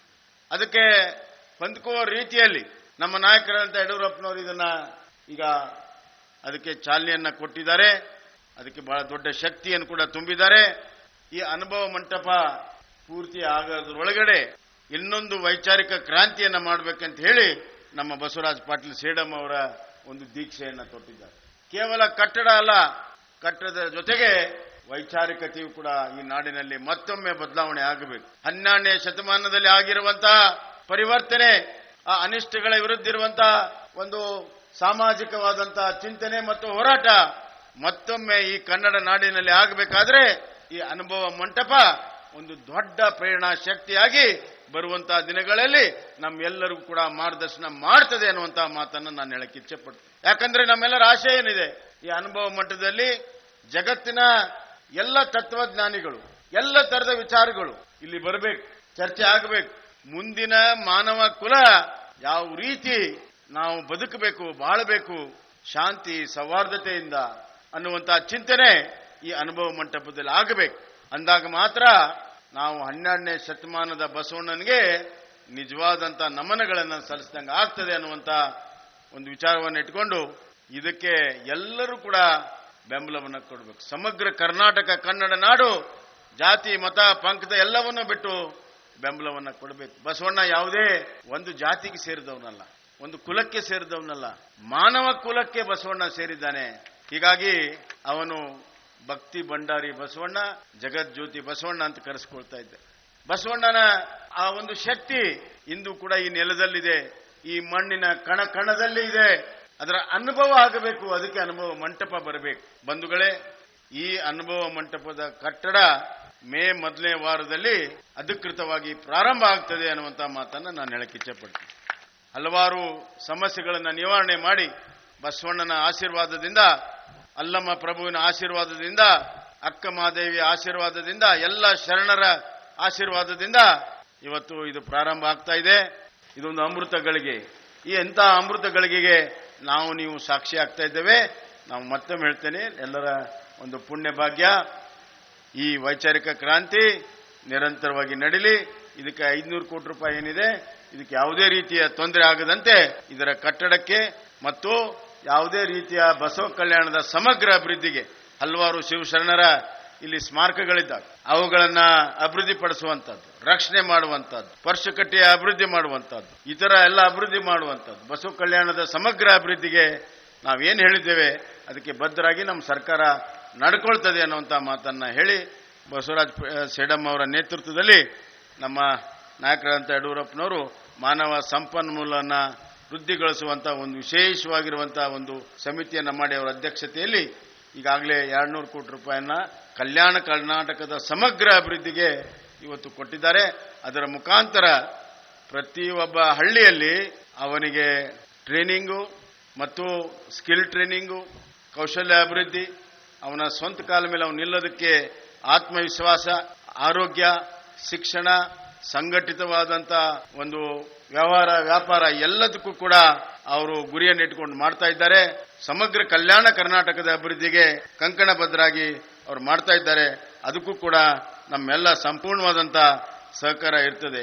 ವ್ಯಕ್ತಿಗಳು ಬಹಳ ಮುಖ್ಯ ಅಂತ ನಾನು ಹೇಳಿದೆ. ಅದೇ ರೀತಿ ನಮ್ಮ ಬಸವರಾಜ ಪಾಟೀಲ್ ಸೇಡಂ ಅವರು ಶುದ್ಧ ಪ್ರಾಂಜಲ ಮನಸ್ಸಿನಿಂದ ಮಾಡ್ತಾರೆ. ಹೀಗಾಗಿ ಅವ್ರು ಏನು ಮನಸ್ಸಿನಲ್ಲಿ ಮಾಡ್ತಾರೆ ಅದು ಯಶಸ್ವಿ ಆಗ್ತದೆ ಮತ್ತು ಅವರ ಕೈಯಲ್ಲಿ ಪ್ರಾಮಾಣಿಕತೆ ಇದೆ, ಬದ್ಧತೆ ಇದೆ. ಹೀಗಾಗಿ ನಮ್ಮ ಸರ್ಕಾರ ಅವರ ನೇತೃತ್ವದಲ್ಲಿರುವಂತಹ ಈ ಎರಡೂ ಕಾರ್ಯಕ್ರಮಗಳಿಗೆ ಸಂಪೂರ್ಣವಾಗಿ ನಾವು ಬೆಂಬಲವನ್ನು ಕೊಡ್ತೇವೆ ಅನ್ನುವಂಥ ಮಾತನ್ನ ಈ ಸಂದರ್ಭದಾಗ ಹೇಳಿ, ಕಲ್ಯಾಣ ಕರ್ನಾಟಕದ ಅಭಿವೃದ್ಧಿಗೆ ನಮ್ಮ ಸರ್ಕಾರ ಬದ್ಧವಾಗಿದೆ.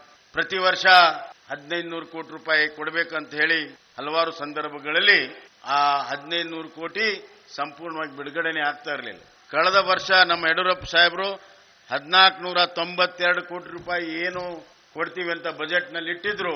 ಜನವರಿ ತಿಂಗಳಲ್ಲಿ ಸಂಪೂರ್ಣ ಹಣವನ್ನ ನಾನು ಮೊದಲನೇ ಬಾರಿಗೆ ಬಿಡುಗಡೆಯನ್ನು ಮಾಡಿದ್ದೇನೆ. ಅಷ್ಟೇ ಅಲ್ಲ, ಈ ವರ್ಷ 3000 ಕೋಟಿ ರೂಪಾಯಿ 1500 ಇದ್ದು 3000 ಕೋಟಿ ರೂಪಾಯಿಯನ್ನ ನನ್ನ ಬಜೆಟ್ನಲ್ಲಿ ಇಟ್ಟಿದ್ದೇನೆ.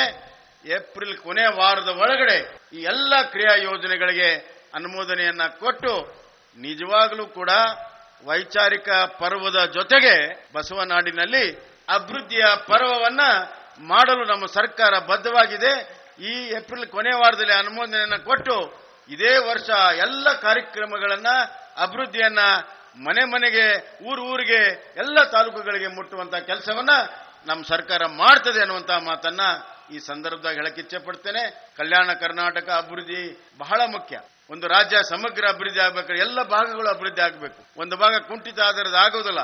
ಈ ಸಮಗ್ರ ಅಭಿವೃದ್ಧಿಗೆ ನಾವು ಎಲ್ಲ ರೀತಿಯ ಕೆಲಸವನ್ನ ನಾವು ಖಂಡಿತವಾಗಿಯೂ ಮಾಡ್ತೇವೆ ಅನ್ನುವಂತ ಮಾತನ್ನ ಈ ಸಂದರ್ಭದಾಗ ಹೇಳಿ, ಸುಮಾರು 14,000 ಪೋಸ್ಟ್ಗಳೇನಿತ್ತು ಅವುಗಳನ್ನು ತುಂಬಲು ಈಗಾಗಲೇ ಅನುಮತಿಯನ್ನ ನಾವು ಕೊಟ್ಟಿದ್ದೇವೆ. ಅದರಲ್ಲಿ 5,000 ಟೀಚರ್ಸ್ಗೂ ಕೂಡ ಇವತ್ತು ಅನುಮೋದನೆಯನ್ನು ಕೊಟ್ಟಿದ್ದೇನೆ. ಇನ್ನ ಹೆಚ್ಚಿಗೆ ಬೇಕು ಅಂತ ಹೇಳಿ ಅವರೆಲ್ಲ ಕೇಳಿದ್ದಾರೆ. ಅದಕ್ಕೂ ಕೂಡ ಬರುವಂತಹ ದಿನಗಳಲ್ಲಿ ಆ ಟೀಚರ್ಸ್ಗಳ ಅನುಮೋದನೆಯನ್ನ ಕೊಡ್ತೇವೆ ಅನ್ನುವಂತ ಮಾತನ್ನ ಈ ಸಂದರ್ಭದಾಗ ಹೇಳಿ, ಏನು 371J ಇದೆ ಅದರ ಆಶಯಗಳೇನಿದೆ, ಈ ಭಾಗದ ಸಮಗ್ರ ನ್ಯಾಯಸಮ್ಮತವಾದಂತಹ ಒಂದು ಅಭಿವೃದ್ಧಿ ಏನಿದೆ ಅದಕ್ಕೆ ನಮ್ಮ ಸರ್ಕಾರ ಇವತ್ತು ಬದ್ಧವಾಗಿ ಕೆಲಸವನ್ನು ನಾವು ಮಾಡ್ತೇವೆ ಅನ್ನುವಂಥ ಮಾತನ್ನ ಈ ಸಂದರ್ಭದಾಗ ಹೇಳಿ, ತಮ್ಮೆಲ್ಲರನ್ನು ನೋಡುವಂಥ ಅವಕಾಶವನ್ನ, ಹಿರಿಯರನ್ನ, ನಮ್ಮ ಯುವಕರನ್ನ, ನಮ್ಮ ತಾಯಿಯಂದ್ರನ್ನ ನೋಡುವಂಥ ಅವಕಾಶವನ್ನ ಬಸವರಾಜ ಪಾಟೀಲ್ ಸೇಡಂ ಅವರು, ಅದು ನಮ್ಮ ನಾಯಕರಾದಂಥ ಯಡಿಯೂರಪ್ಪನವ್ರ ಜೊತೆಗೆ ನೋಡುವಂಥ ಅವಕಾಶವನ್ನು ಮಾಡಿಕೊಟ್ಟಿದ್ದೀರಿ. ನಿಮ್ಗೆ ಅನಂತ ಕೋಟಿ ಧನ್ಯವಾದಗಳು. ಪರಮ ಪೂಜ್ಯರು ದೊಡ್ಡ ಸಂಖ್ಯೆಯಲ್ಲೆಲ್ಲ ಇದ್ದಾರೆ. ಅವರೆಲ್ಲರಿಗೂ ಕೂಡ ಪಾದಾರವಿಂದಗಳಲ್ಲಿ ನಮಸ್ಕರಿಸಿ, ತಮ್ಮೆಲ್ಲರೂ ಕೂಡ ನಮಸ್ಕರಿಸಿ ನನ್ನ ಮಾತಿಗೆ ವಿರಾಮ ಹೇಳ್ತೇನೆ. ಧನ್ಯವಾದಗಳು. ವಿಷಯವೆಂಬ ಹಸುರನೆನ್ನ ಮುಂದೆ ತಂದು ಪಸರಿಸದಿರಯ್ಯ. ನಂತರ ಮಾಜಿ ಮುಖ್ಯಮಂತ್ರಿಗಳಾದ BS ಯಡಿಯೂರಪ್ಪ ಅವರು ಮಾತನಾಡಿ, ಜಗತ್ತಿನಲ್ಲೇ ಬಸವ ಕಲ್ಯಾಣವನ್ನು ಪ್ರಮುಖ ಧಾರ್ಮಿಕ ಕ್ಷೇತ್ರವನ್ನಾಗಿಸಲು ಎಲ್ಲ ರೀತಿಯ ಸಹಕಾರ ನೀಡುವುದಲ್ಲದೆ ಅನುಭವ ಮಂಟಪದ ಕಾಮಗಾರಿಯ ಪ್ರಗತಿ ಪರಿಶೀಲನೆಗೆ ಪ್ರತಿ 6 ತಿಂಗಳಿಗೊಮ್ಮೆ ಭೇಟಿ ಕೊಡುವುದಾಗಿ ಹೇಳಿದರು. ಈ ಅಪರೂಪದ ಒಂದು ಕಾರ್ಯಕ್ರಮದಲ್ಲಿ ಸಾನ್ನಿಧ್ಯವನ್ನು ವಹಿಸಿರುವಂತ ಪರಮ ಪೂಜ್ಯ ಶ್ರೀ ಅಭಿನವ ಗವಿಸಿದ್ದೇಶ್ವರ ಮಹಾಸ್ವಾಮೀಜಿ ಅವರಿಗೆ ನಮಿಸುತ್ತಾ, ವೇದಿಕೆ ಮೇಲಿರುವಂತ ಎಲ್ಲ ಪೂಜ್ಯರಿಗೆ ತಲೆಬಾಗಿ ನಮಸ್ಕರಿಸುತ್ತಾ, ನಾನು ಅಲ್ಲಮಪ್ರಭುಗೆ ಅಕ್ಕಮಹದಾವಿಗೆ ಜನ್ಮ ಕೊಟ್ಟಂತ ಪುಣ್ಯ ಭೂಮಿ, ಗರ್ಭಭೂಮಿ, ಧರ್ಮಭೂಮಿ, ಶಿಕಾರಿಪುರ ತಾಲೂಕಿನಿಂದ ಬಂದಂತವನು ನಾನು. ಈ ಅನುಭವ ಮಂಟಪದ ಕಲ್ಪನೆ ಅದನ್ನು ಈಡೇರಿಸಕ್ಕೋಸ್ಕರ ನಾವೆಲ್ಲ ಏನು ಪ್ರಯತ್ನ ಮಾಡೋರಿದ್ದೇವೆ, ಮಾಡ್ತಾ ಇದ್ದೇವೆ. ಅದಕ್ಕೆ ಬೇಕಾದಂತ ಎಲ್ಲ ಹಣವನ್ನು ಕೊಟ್ಟು ಅದಕ್ಕೆ ಕಾರ್ಯರೂಪಕ್ಕೆ ತರುವಂತ ಪ್ರಾಮಾಣಿಕ ಪ್ರಯತ್ನವನ್ನ ಮಾಡ್ತೇವೆ. ಅದರ ಸಂಪೂರ್ಣ ಜವಾಬ್ದಾರಿಯನ್ನ ಬಸವರಾಜ ಪಾಟೀಲ್ ಸೇಡಂ ಅವರು ವಹಿಸಿಕೊಂಡಿರುವಂತಹದ್ದು ನಮ್ಮೆಲ್ಲರಿಗೂ ಸಹ ಬಹಳ ಒಂದು ಸಂತೋಷ ತರುವಂತ ಸಂಗತಿ. ಇದೊಂದು ಐತಿಹಾಸಿಕ ಒಂದು ಕಾರ್ಯಕ್ರಮ ಆಗೋದ್ರಿಂದ ಈ ಅನುಭವ ಮಂಟಪ ಇನ್ನು 5 ವರ್ಷಗಳ ನಂತರ ಅವರೇ ಹೇಳಿದಂತೆ ಪ್ರತಿನಿತ್ಯ 5,000ಕ್ಕೂ ಹೆಚ್ಚು ಜನ ಭಕ್ತರಲ್ಲಿ ಬರಬೇಕು. ಇಡೀ ದೇಶಕ್ಕೆ ಅಣ್ಣ ಬಸವಣ್ಣನ ಸಂದೇಶವನ್ನ ತಲುಪಿಸಬೇಕು ಅನ್ನುವಂತ ಮಾತನ್ನೇನು ಹೇಳಿದ್ದಾರೆ ಅದನ್ನು ನಾವು ನೀವೆಲ್ಲ ಕಣ್ಣಾರ ಕಾಣೋರಿದ್ದೇವೆ. 6 ತಿಂಗಳಿಗೊಮ್ಮೆ ನಾನೂ ಬರ್ತೇನೆ. ಇಲ್ಲಿ ಅಭಿವೃದ್ಧಿ ಕಾರ್ಯ ಹೇಗೆ ನಡೀತಾ ಇದೆ, ಎಷ್ಟು ಬೇಗ ಸಾಧ್ಯನೋ ಆ ಕೆಲಸ ಪೂರ್ಣ ಮಾಡೋಕ್ಕೋಸ್ಕರ ನಮ್ಮ ಶಕ್ತಿ ಮೀರಿ ಸರ್ಕಾರ ನಾವೆಲ್ಲ ಒಟ್ಟಾಗಿ ಸೇರಿ ನಿಮ್ಮೆಲ್ಲರ ಸಹಕಾರನ ಮಾಡ್ತೇವೆ. ಅದಕ್ಕೆ ನಿಮ್ಮೆಲ್ಲರ ಸಹಕಾರ ಇರಬೇಕು ಅಂತ ಕೈ ಜೋಡಿಸಿ ನಾನು ಪ್ರಾರ್ಥನೆಯನ್ನು ಮಾಡ್ತೇನೆ. ಬಹಳ ದೊಡ್ಡ ಪ್ರಮಾಣದಲ್ಲಿ ಪೂಜ್ಯರು ಇಲ್ಲಿ ಉಪಸ್ಥಿತರಿದ್ದಾರೆ. ಅವರೆಲ್ಲರ ಕನಸಿತ್ತು ಅಣ್ಣ ಬಸವಣ್ಣನ ನಾಡು, ಈ ಅನುಭವ ಮಂಟಪ ಯಾವಾಗ ಆಗುತ್ತೆ ಈ ಕಾತುರತೆಯಿಂದ ಅವರು ಇದ್ರು. ಅದನ್ನು ಕಾರ್ಯರೂಪಕ್ಕೆ ತರುವಂತಹ ಸಂಕಲ್ಪ ನಮ್ಮ ಸರ್ಕಾರ ಬಸವರಾಜ ಬೊಮ್ಮಾಯಿ ಅವರು ಮಾಡಿ ನಮ್ಮೆಲ್ಲರಿಗೂ ವಿಶ್ವಾಸ ಇದೆ. ನಮ್ಮ ಕಲ್ಪನೆಗೆ ಮೀರಿ ಬಸವರಾಜ ಪಾಟೀಲ್ ಸೇಡಂ ಅವರ ಸ್ನೇಹಿತರ ಸಹಕಾರದಿಂದ ಬಹಳ ಒಳ್ಳೆಯ ಕೆಲಸ, ಅನುಭವ ಮಂಟಪದ ಕೆಲಸ ಆಗೋದಿದೆ. ದೇಶ ವಿದೇಶಗಳಿಂದ ಜನ ಬಂದು ನೋಡಿ ತೃಪ್ತಿ ಪಡುವಂತ ಒಂದು ವ್ಯವಸ್ಥೆ ಆಗೋದಿದೆ ಅನ್ನೋ ಮಾತನ್ನ ನಾನು ಮತ್ತೊಮ್ಮೆ ಹೇಳಕ್ಕೆ ಇಚ್ಛೆ ಪಡ್ತೇನೆ. ಬಂಧುಗಳೇ, ಬಸವ ಕಲ್ಯಾಣ 300 ಎಕರೆಯ ಅಧಿಕ ಪ್ರದೇಶದಲ್ಲಿ 30ಕ್ಕೂ ಹೆಚ್ಚು ಆಧ್ಯಾತ್ಮಿಕ, ಧಾರ್ಮಿಕ, ಪ್ರೇರಣಾತ್ಮಕ ಪ್ರೇಕ್ಷಣೀಯ ಸ್ಥಳಗಳನ್ನು ಹೊಂದಿದೆ. ನಮ್ಮ ಅಲ್ಪಸಂಖ್ಯಾತ ಮುಸ್ಲಿಂ ಬಂಧುಗಳಿಗೆ ಅಭಿನಂದನೆಯನ್ನು ಸಲ್ಲಿಸ್ತೇನೆ. ಸುಮಾರು 54 ಮನೆಗಳನ್ನು ಖಾಲಿ ಮಾಡಿ ಈ ಒಳ್ಳೆಯ ಕೆಲಸ ಆಗೋದಕ್ಕೆ ಸಹಕಾರವನ್ನು ನೀಡಿದ್ದಾರೆ. ಅದಕ್ಕಾಗಿ ನಮ್ಮ ಜವಾಬ್ದಾರಿ ಅವರಿಗೆ ಅಭಿನಂದನೆಯನ್ನು ಸಲ್ಲಿಸುವಂತಹದ್ದು. ಈ ಬಸವ ಕಲ್ಯಾಣ ಒಂದು ಪುಣ್ಯ ಭೂಮಿ, ಕರ್ಮಭೂಮಿ, ಧರ್ಮಭೂಮಿ, ಶರಣರ ಪಾದಧೂಳಿನಿಂದ ಪಾವನವಾದದ್ದು. ಈ ಭೂಮಿಯ ಉನ್ನತ ಸಾಂಸ್ಕೃತಿಕ ಪರಂಪರೆಯನ್ನ ಈ ನಾಡಿಗೆ ಕೊಟ್ಟಿದ್ದೆ. ಈ ಸ್ಥಳಕ್ಕೆ ಜನರು ಬಂದು ಭೇಟಿ ನೀಡಿ ನಮ್ಮ ನಾಡಿನ ಇತಿಹಾಸ ಮತ್ತು ಪರಂಪರೆಯನ್ನು ಅರಿತುಕೊಳ್ಳಬೇಕಾಗಿದೆ. ಈ ಹಿನ್ನೆಲೆಯಲ್ಲಿ ಸೇಡಂನ ಕೊತ್ತಲ ಬಸವೇಶ್ವರ ಶಿಕ್ಷಣ ಸಮಿತಿಯ ಶ್ರೀ ಬಸವರಾಜ ಪಾಟೀಲ್ ಸೇಡಂ ಇವರ ನೇತೃತ್ವದಲ್ಲಿ ವಿಕಾಸ ಅಕಾಡೆಮಿಯ ಮೂಲಕ ಬಸವ ಕಲ್ಯಾಣ ಪ್ರವಾಸೋದ್ಯಮ ಸಮಗ್ರ ಅಭಿವೃದ್ಧಿಗಾಗಿ ಬಸವ ಕಲ್ಯಾಣ ಕ್ಷೇತ್ರ ಯಾತ್ರಾ ಸಮಿತಿಯನ್ನು ರಚನೆ ಮಾಡಿದೆ. ಈ ಮುಖಾಂತರ 5 ವರ್ಷಗಳ ಯೋಜನೆಯನ್ನು ರೂಪಿಸಿ ಪ್ರತಿ ದಿವಸಕ್ಕೆ ಬಸವ ಕಲ್ಯಾಣವನ್ನು ವೀಕ್ಷಕ್ಕೆ 5,000 ಜನಕ್ಕೂ ಹೆಚ್ಚು ಜನ ಬರಬೇಕು ಅಂತ ಅಪೇಕ್ಷೆ ಏನಿದೆ ಬಸವರಾಜ ಪಾಟೀಲ್ ಸೇಡಂ ಅವರು ವ್ಯಕ್ತಪಡಿಸಿದ್ರು. ಅದಕ್ಕೂ ಹೆಚ್ಚು ಜನ ಇಲ್ಲಿ ಬರ್ತಾರೆ. ಈ 5 ವರ್ಷಗಳ ಕೆಲಸ ಪೂಜ್ಯರ ನಿಮ್ಮೆಲ್ಲರ ಆಶೀರ್ವಾದ ಸಫಲ ಆಗಲಿ ಅಂತ ನಾನು ಪ್ರಾರ್ಥಿಸ್ತೇನೆ. ಬಸವ ಕಲ್ಯಾಣದಲ್ಲಿ ಜನರ ಅತ್ಯಂತ ಶ್ರದ್ಧಾಭಕ್ತಿ ಕೇಂದ್ರವಾಗಿರುವ ಪುರುಷಕಟ್ಟೆ, ಅಗತ್ಯ ಇರುವಂತಹ ರಿಂಗ್ ರಸ್ತೆ ಸೇರಿ ತ್ರಿಪುರಾಂತಕ ಕೆರೆಯ ಅಭಿವೃದ್ಧಿ ಬಗ್ಗೆ ಮಾನ್ಯ ಮುಖ್ಯಮಂತ್ರಿಗಳಾದಂಥ ಈ ಬಸವರಾಜ ಬೊಮ್ಮಾಯಿ ಅವರು ವಿಶೇಷವಾದ ಆದ್ಯತೆ ನೀಡಬೇಕೆಂದು ಕೋರ್ತೇನೆ. ಬಸವ ಕಲ್ಯಾಣದ ಸಮರ್ಪಣಾ ಭಾವದ ಶ್ರೇಷ್ಠ ಪರಂಪರೆ ಮತ್ತು ಇಲ್ಲಿಯ ಸಮಾನತೆಯ ಸಾಮಾಜಿಕ ಕ್ರಾಂತಿಯನ್ನ ದೇಶದುದ್ದಕ್ಕೆ ಪರಿಸರಕ್ಕೋಸ್ಕರ ಅನುಕೂಲವಾಗುತ್ತೆ. ಹಿರಿಮೆ ಗರಿಮೆಯನ್ನ ಹೆಚ್ಚಿಸುವಲ್ಲಿ ನಾಡಿನ ಹಾಗೂ ಇತರೆ ರಾಜ್ಯದ ಹಲವಾರು ಪೂಜ್ಯರು ಸಂಘ ಸಂಸ್ಥೆಗಳ ಸಹಕಾರ ನೀಡಲು ಮುಂದೆ ಬಂದಿದ್ದಾರೆ ಎನ್ನುವುದನ್ನು ತಿಳಿದು ತುಂಬಾ ಸಂತೋಷ ಆಯಿತು. ಕರ್ನಾಟಕದ ನೆರೆಯ ರಾಜ್ಯಗಳಾದಂಥ ಆಂಧ್ರಪ್ರದೇಶ, ತೆಲಂಗಾಣ, ಮಹಾರಾಷ್ಟ್ರ, ತಮಿಳುನಾಡು, ಕೇರಳ ಹಾಗೂ ಇತರೆ ದೇಶದ ರಾಜ್ಯಗಳಿಂದ ಹಾಗೂ ವಿದೇಶಗಳಿಂದ ಬರುವಂತಹ ಯಾತ್ರಿಗಳಿಗೆ ಬೇಕಾದ ಎಲ್ಲ ವ್ಯವಸ್ಥೆ ಹಾಗೂ ಅನುಕೂಲತೆಯನ್ನ ಬಸವ ಕಲ್ಯಾಣದ ಆಡಳಿತ ಮಂಡಳಿ ಒದಗಿಸಬೇಕು ಅನ್ನುವಂಥ ಇಚ್ಛೆ ನಮಗಿದೆ. ಅದಕ್ಕೆ ಬೇಕಾದಂಥ ಎಲ್ಲ ಸಹಕಾರವನ್ನು ನೀಡುವುದಕ್ಕೆ ಸರ್ಕಾರ ಸಿದ್ಧ ಇದೆ. ಇದಕ್ಕಾಗಿ 60 ಜನರ ಸಮಿತಿಯನ್ನು ರಚಿಸಿ ಹಲವು ಯೋಜನೆಗಳನ್ನು ಜಾರಿಯಲ್ಲಿ ತರುವುದಕ್ಕೆ ಬಸವ ಕಲ್ಯಾಣ ಯಾತ್ರಾ ಪರ್ವ ಸಮಿತಿ ಪ್ರಯತ್ನ ಆರಂಭ ಆಗಿದೆ. ನಾನು ಮುಖ್ಯಮಂತ್ರಿಯಾಗಿ ಪ್ರಮಾಣ ಸ್ವೀಕಾರದ ಹಿನ್ನೆಲೆಯಲ್ಲಿ ಅಣ್ಣ ಬಸವಣ್ಣನವರಿಗೆ ಭಕ್ತಿಪೂರ್ವಕವಾದ ನಮನಗಳನ್ನು ಸಲ್ಲಿಸಿ 500 ಕೋಟಿ ವೆಚ್ಚದಲ್ಲಿ ಅನುಭವ ಮಂಟಪ ನಿರ್ಮಾಣದ ಸಂಕಲ್ಪವನ್ನು ಮಾಡಿದ್ದೆ. ಇದಕ್ಕಾಗಿ ಬೇಕಾದ ಹಣವನ್ನು ಸಹ ಬಿಡುಗಡೆ ಮಾಡಿದ್ದು. ಕಳೆದ ವರ್ಷ ಜನವರಿ 6ನೇ ತಾರೀಕಿನಂದು ಈ ಪುಣ್ಯ ಶರಣರ ಭೂಮಿಯಲ್ಲಿ ಅನುಭವ ಮಂಟಪ ನಿರ್ಮಾಣದ ಭೂಮಿ ಪೂಜೆಯನ್ನು ಕೂಡ ನೆರವೇರಿಸಲಾಗಿತ್ತು. ಈ ಅನುಭವ ಮಂಟಪಕ್ಕೆ ನಿರ್ಮಾಣಕ್ಕೆ ಟೆಂಡರ್ ಪ್ರಕ್ರಿಯೆ ಮುಗಿತಾ ಇದೆ. ಶೀಘ್ರದಲ್ಲಿ ಕಟ್ಟಡ ಕಾಮಗಾರಿ ಪ್ರಾರಂಭ ಆಗುತ್ತೆ. ನಮ್ಮ ದೇಶದ ಪ್ರಧಾನಮಂತ್ರಿಗಳಾದ ನರೇಂದ್ರ ಮೋದಿಜಿಯವರು ಕೂಡ ಈ ಅನುಭವ ಮಂಟಪದ ಮೇಲೆ ಅಗಾಧವಾದಂತಹ ಶ್ರದ್ಧೆ, ಒಂದು ಗೌರವವನ್ನು ಇಟ್ಟುಕೊಂಡಿದ್ದಾರೆ. ನೂತನ ಪಾರ್ಲಿಮೆಂಟ್ ಭವನದ ಭೂಮಿ ಪೂಜೆಯ ವೇಳೆ ಜಗತ್ತಿನ ಪ್ರಥಮ ಸಂಸತ್ ಎಂದು ಪ್ರಖ್ಯಾತ ಹೊಂದಿರುವ ಅನುಭವ ಮಂಟಪದ ಉಲ್ಲೇಖ ಮಾಡಿರುವಂತಹದ್ದು ಕರ್ನಾಟಕ ನಾಡಿನ ಹಾಗೂ ಬಸವ ಕಲ್ಯಾಣದ ಹಿರಿಮೆಯನ್ನು ತಿಳಿಸುತ್ತೆ. ಇದರ ಮಹತ್ವವನ್ನು ಗಮನದಲ್ಲಿಟ್ಟುಕೊಂಡು ಬಸವ ಕಲ್ಯಾಣದಲ್ಲಿ ಯಾವುದೇ ಅಭಿವೃದ್ಧಿ ಕಾರ್ಯಗಳು ಸ್ಥಗಿತ ಹಾಗೂ ವಿಳಂಬ ಆಗದಂತೆ ಮಾನ್ಯ ಮುಖ್ಯಮಂತ್ರಿಗಳಾದಂಥ ಬಸವರಾಜ ಬೊಮ್ಮಾಯಿ ಅವರು ಕ್ರಮ ಕೈಗೊಳ್ಳುತ್ತಾರೆ. ಇಲ್ಲಿಯ ಶಾಸಕರು, ಸಂಸತ್ ಸದಸ್ಯರು ಅತ್ಯಂತ ಭಕ್ತಿಭಾವದಿಂದ ಎಲ್ಲ ಕಾರ್ಯಗಳಿಗೆ ಸಹಕಾರ ನೀಡಬೇಕು. ಹಾಗೆ ಇಂತಹ ಮಹತ್ವ ಕಾರ್ಯಕ್ಕೆ ಶರಣರ ನಾಡಿನೊಳಗೆ ಸೇವೆ ಸಲ್ಲಿಸಲು ಬಂದಿರುವಂತಹ ಯಾತ್ರಾ ಸಮಿತಿಗೆ ಹಾಗೂ ಕೊತ್ತಲ ಬಸವೇಶ್ವರ ಶಿಕ್ಷಣ ಸಮಿತಿಗೆ ಆದರಣೀಯ ಬಸವರಾಜ ಪಾಟೀಲ್ ಸೇಡಂ ಅವರ ಆಶಯಗಳಿಗೆ ನಾವೆಲ್ಲರೂ ಬದ್ಧರಾಗಿ ಸಮಾಜದಿಂದ ಹಾಗೂ ಸರ್ಕಾರದಿಂದ ಸಕಲ ಸಹಕಾರವನ್ನು ನೀಡಬೇಕೆಂದು ಕೋರ್ತೇನೆ. ಅಕ್ಷರಶಃ ಸಾಮಾಜಿಕ ಅಭಿವೃದ್ಧಿ ಹಿತ ಚಿಂತನೆಗೆ ಹೆಚ್ಚಿನ ಒತ್ತನ್ನು ನೀಡುವುದರ ಮೂಲಕ ಸಮರ್ಪಣಾ ಭಾವನದಿಂದ ಈ ಸಮಿತಿ ಆಯೋಜಿಸಿರುವ ಈ ಅಪೂರ್ವ ಕಾರ್ಯಕ್ರಮದಲ್ಲಿ ನಾನು ಭಾಗಿಯಾಗಿರುವಂತಹದ್ದು ಅತ್ಯಂತ ಸಂತೋಷ ತಂದಿದೆ. ಈ ಕ್ಷೇತ್ರ ಕೆಲಸಕ್ಕೆ ಪ್ರಾರಂಭ ಆದಾಗ 16,000 ಜನ ಪ್ರತಿನಿತ್ಯ ಬಂದು ನೋಡುವಂತ ಒಂದು ಕೆಲಸ ನಡೆಯುತ್ತಿದೆ.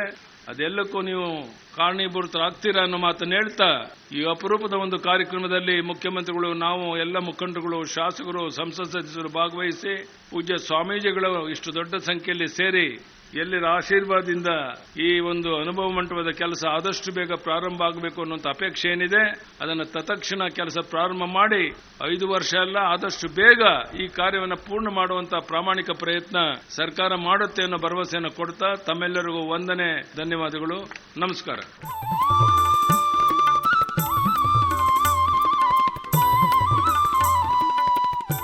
ಬಸವ ಕಲ್ಯಾಣದ ಪ್ರಮುಖ ಶ್ರದ್ಧಾತಾಣವಾದ ಪರುಷಕಟ್ಟೆಯ ಸುತ್ತಮುತ್ತಲಿನ ಜಮೀನನ್ನು ಅಭಿವೃದ್ಧಿ ಕಾರ್ಯಗಳಿಗಾಗಿ ತೆರವು ಮಾಡಿದ ಸುಮಾರು 54 ಅಲ್ಪಸಂಖ್ಯಾತ ಸಮುದಾಯದ ಕುಟುಂಬಗಳಿಗೆ ಮುಖ್ಯಮಂತ್ರಿಗಳು ಸೇರಿದಂತೆ ಗಣ್ಯರು ಗೌರವಿಸಿದರು. ಭಾವೈಕ್ಯತೆಯ ಮತ್ತು ಸಾಮರಸ್ಯದ ಬದುಕಿಗೆ ದ್ಯೋತಕವಾಗಿ ಈ ಘಟನೆ ಸಾಕ್ಷಿ.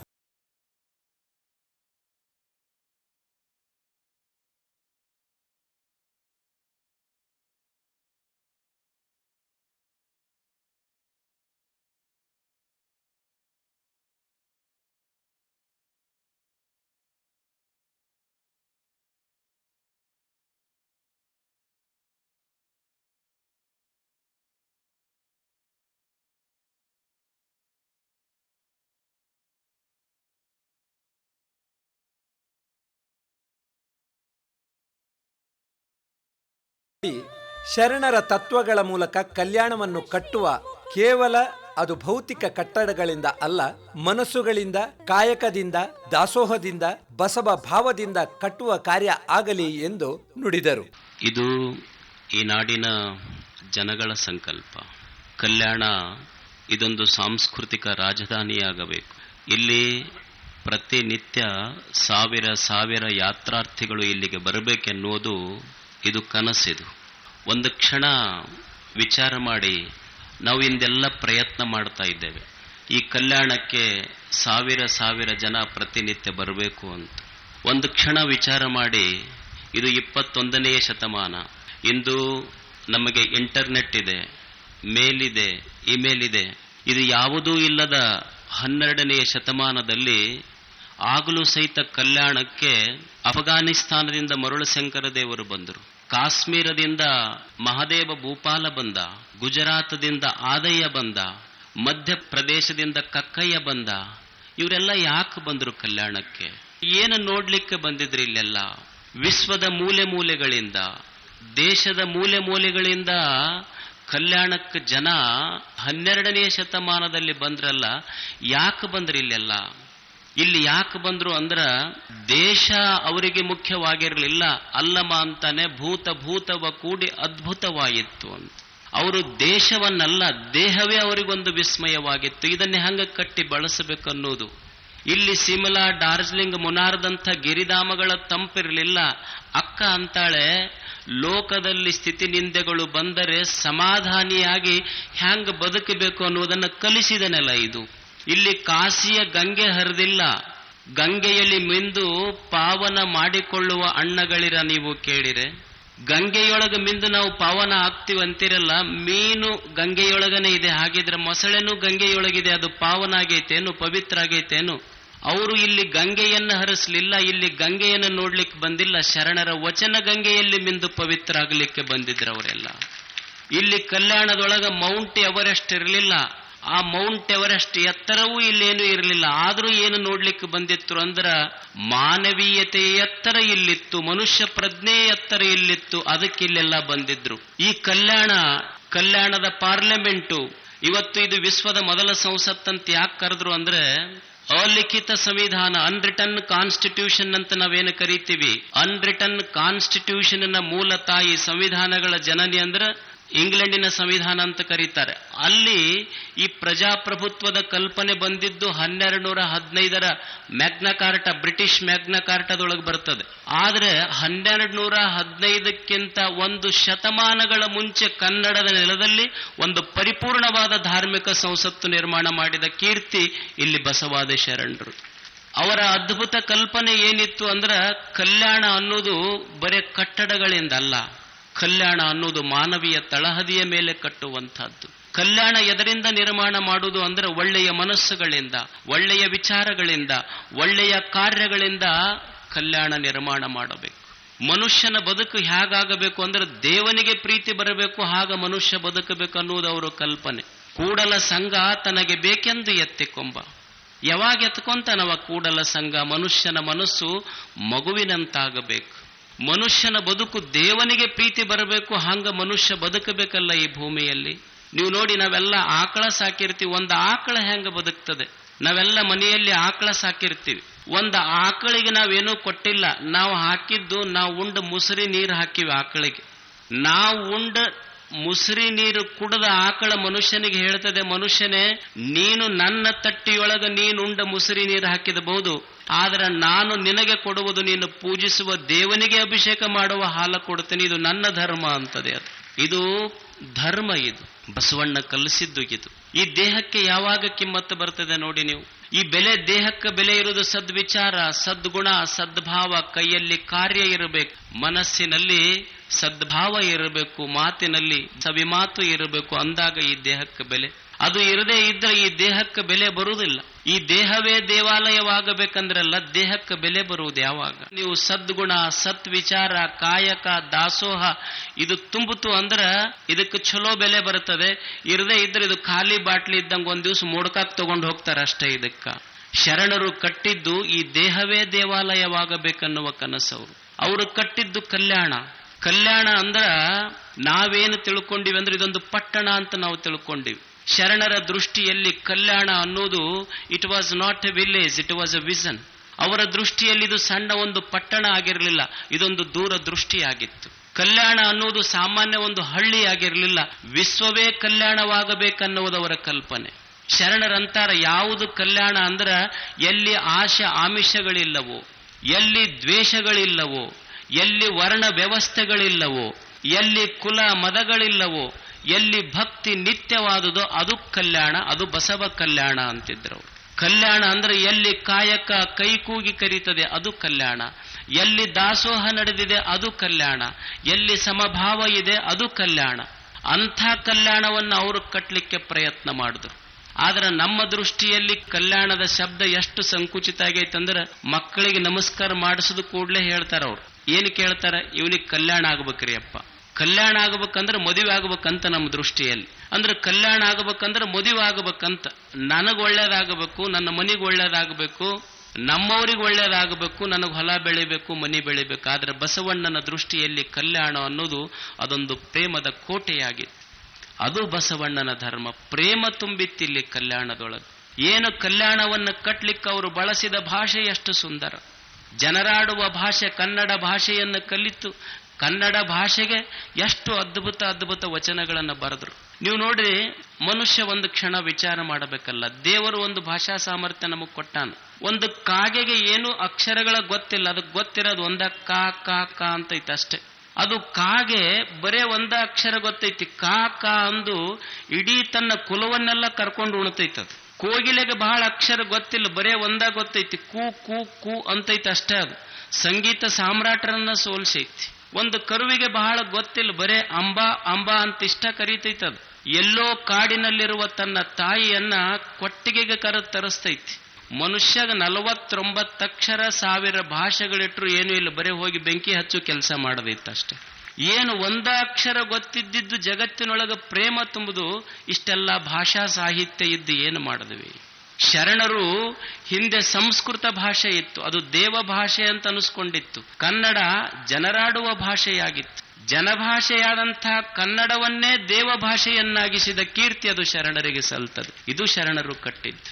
ಹೆಂಗ ವಚನ ಬರೆದ್ರ ಅವರೆಲ್ಲ, ಏನು ಕುಂತು ಓದ್ದವರಲ್ಲ, ಯೂನಿವರ್ಸಿಟಿ ಕಟ್ಟಿ ಹತ್ತದವರಲ್ಲ. ನಿಮಗೊಂದು ಸಣ್ಣ ಘಟನೆ ಹೇಳ್ತೇನೆ ನಾನು. ಬಾಚಿ ಕಾಯಕದ ಬಸವಯ್ಯಗಳು ಅಂತಿದ್ರು, ಅವರ ಹೆಂಡತಿ ಕಾಳವ್ವೆ. ಅಕ್ಕಿ ಅನುಭವ ಮಂಟಪಕ್ಕೆ ಹೋದ್ಲು, ಎಲ್ಲರೂ ವಚನ ಬರೀತಿದ್ರಲ್ಲ, ಅಕ್ಕಿಗನ್ನಿಸ್ತು ನಾನು ವಚನ ಬರಿಬೇಕು.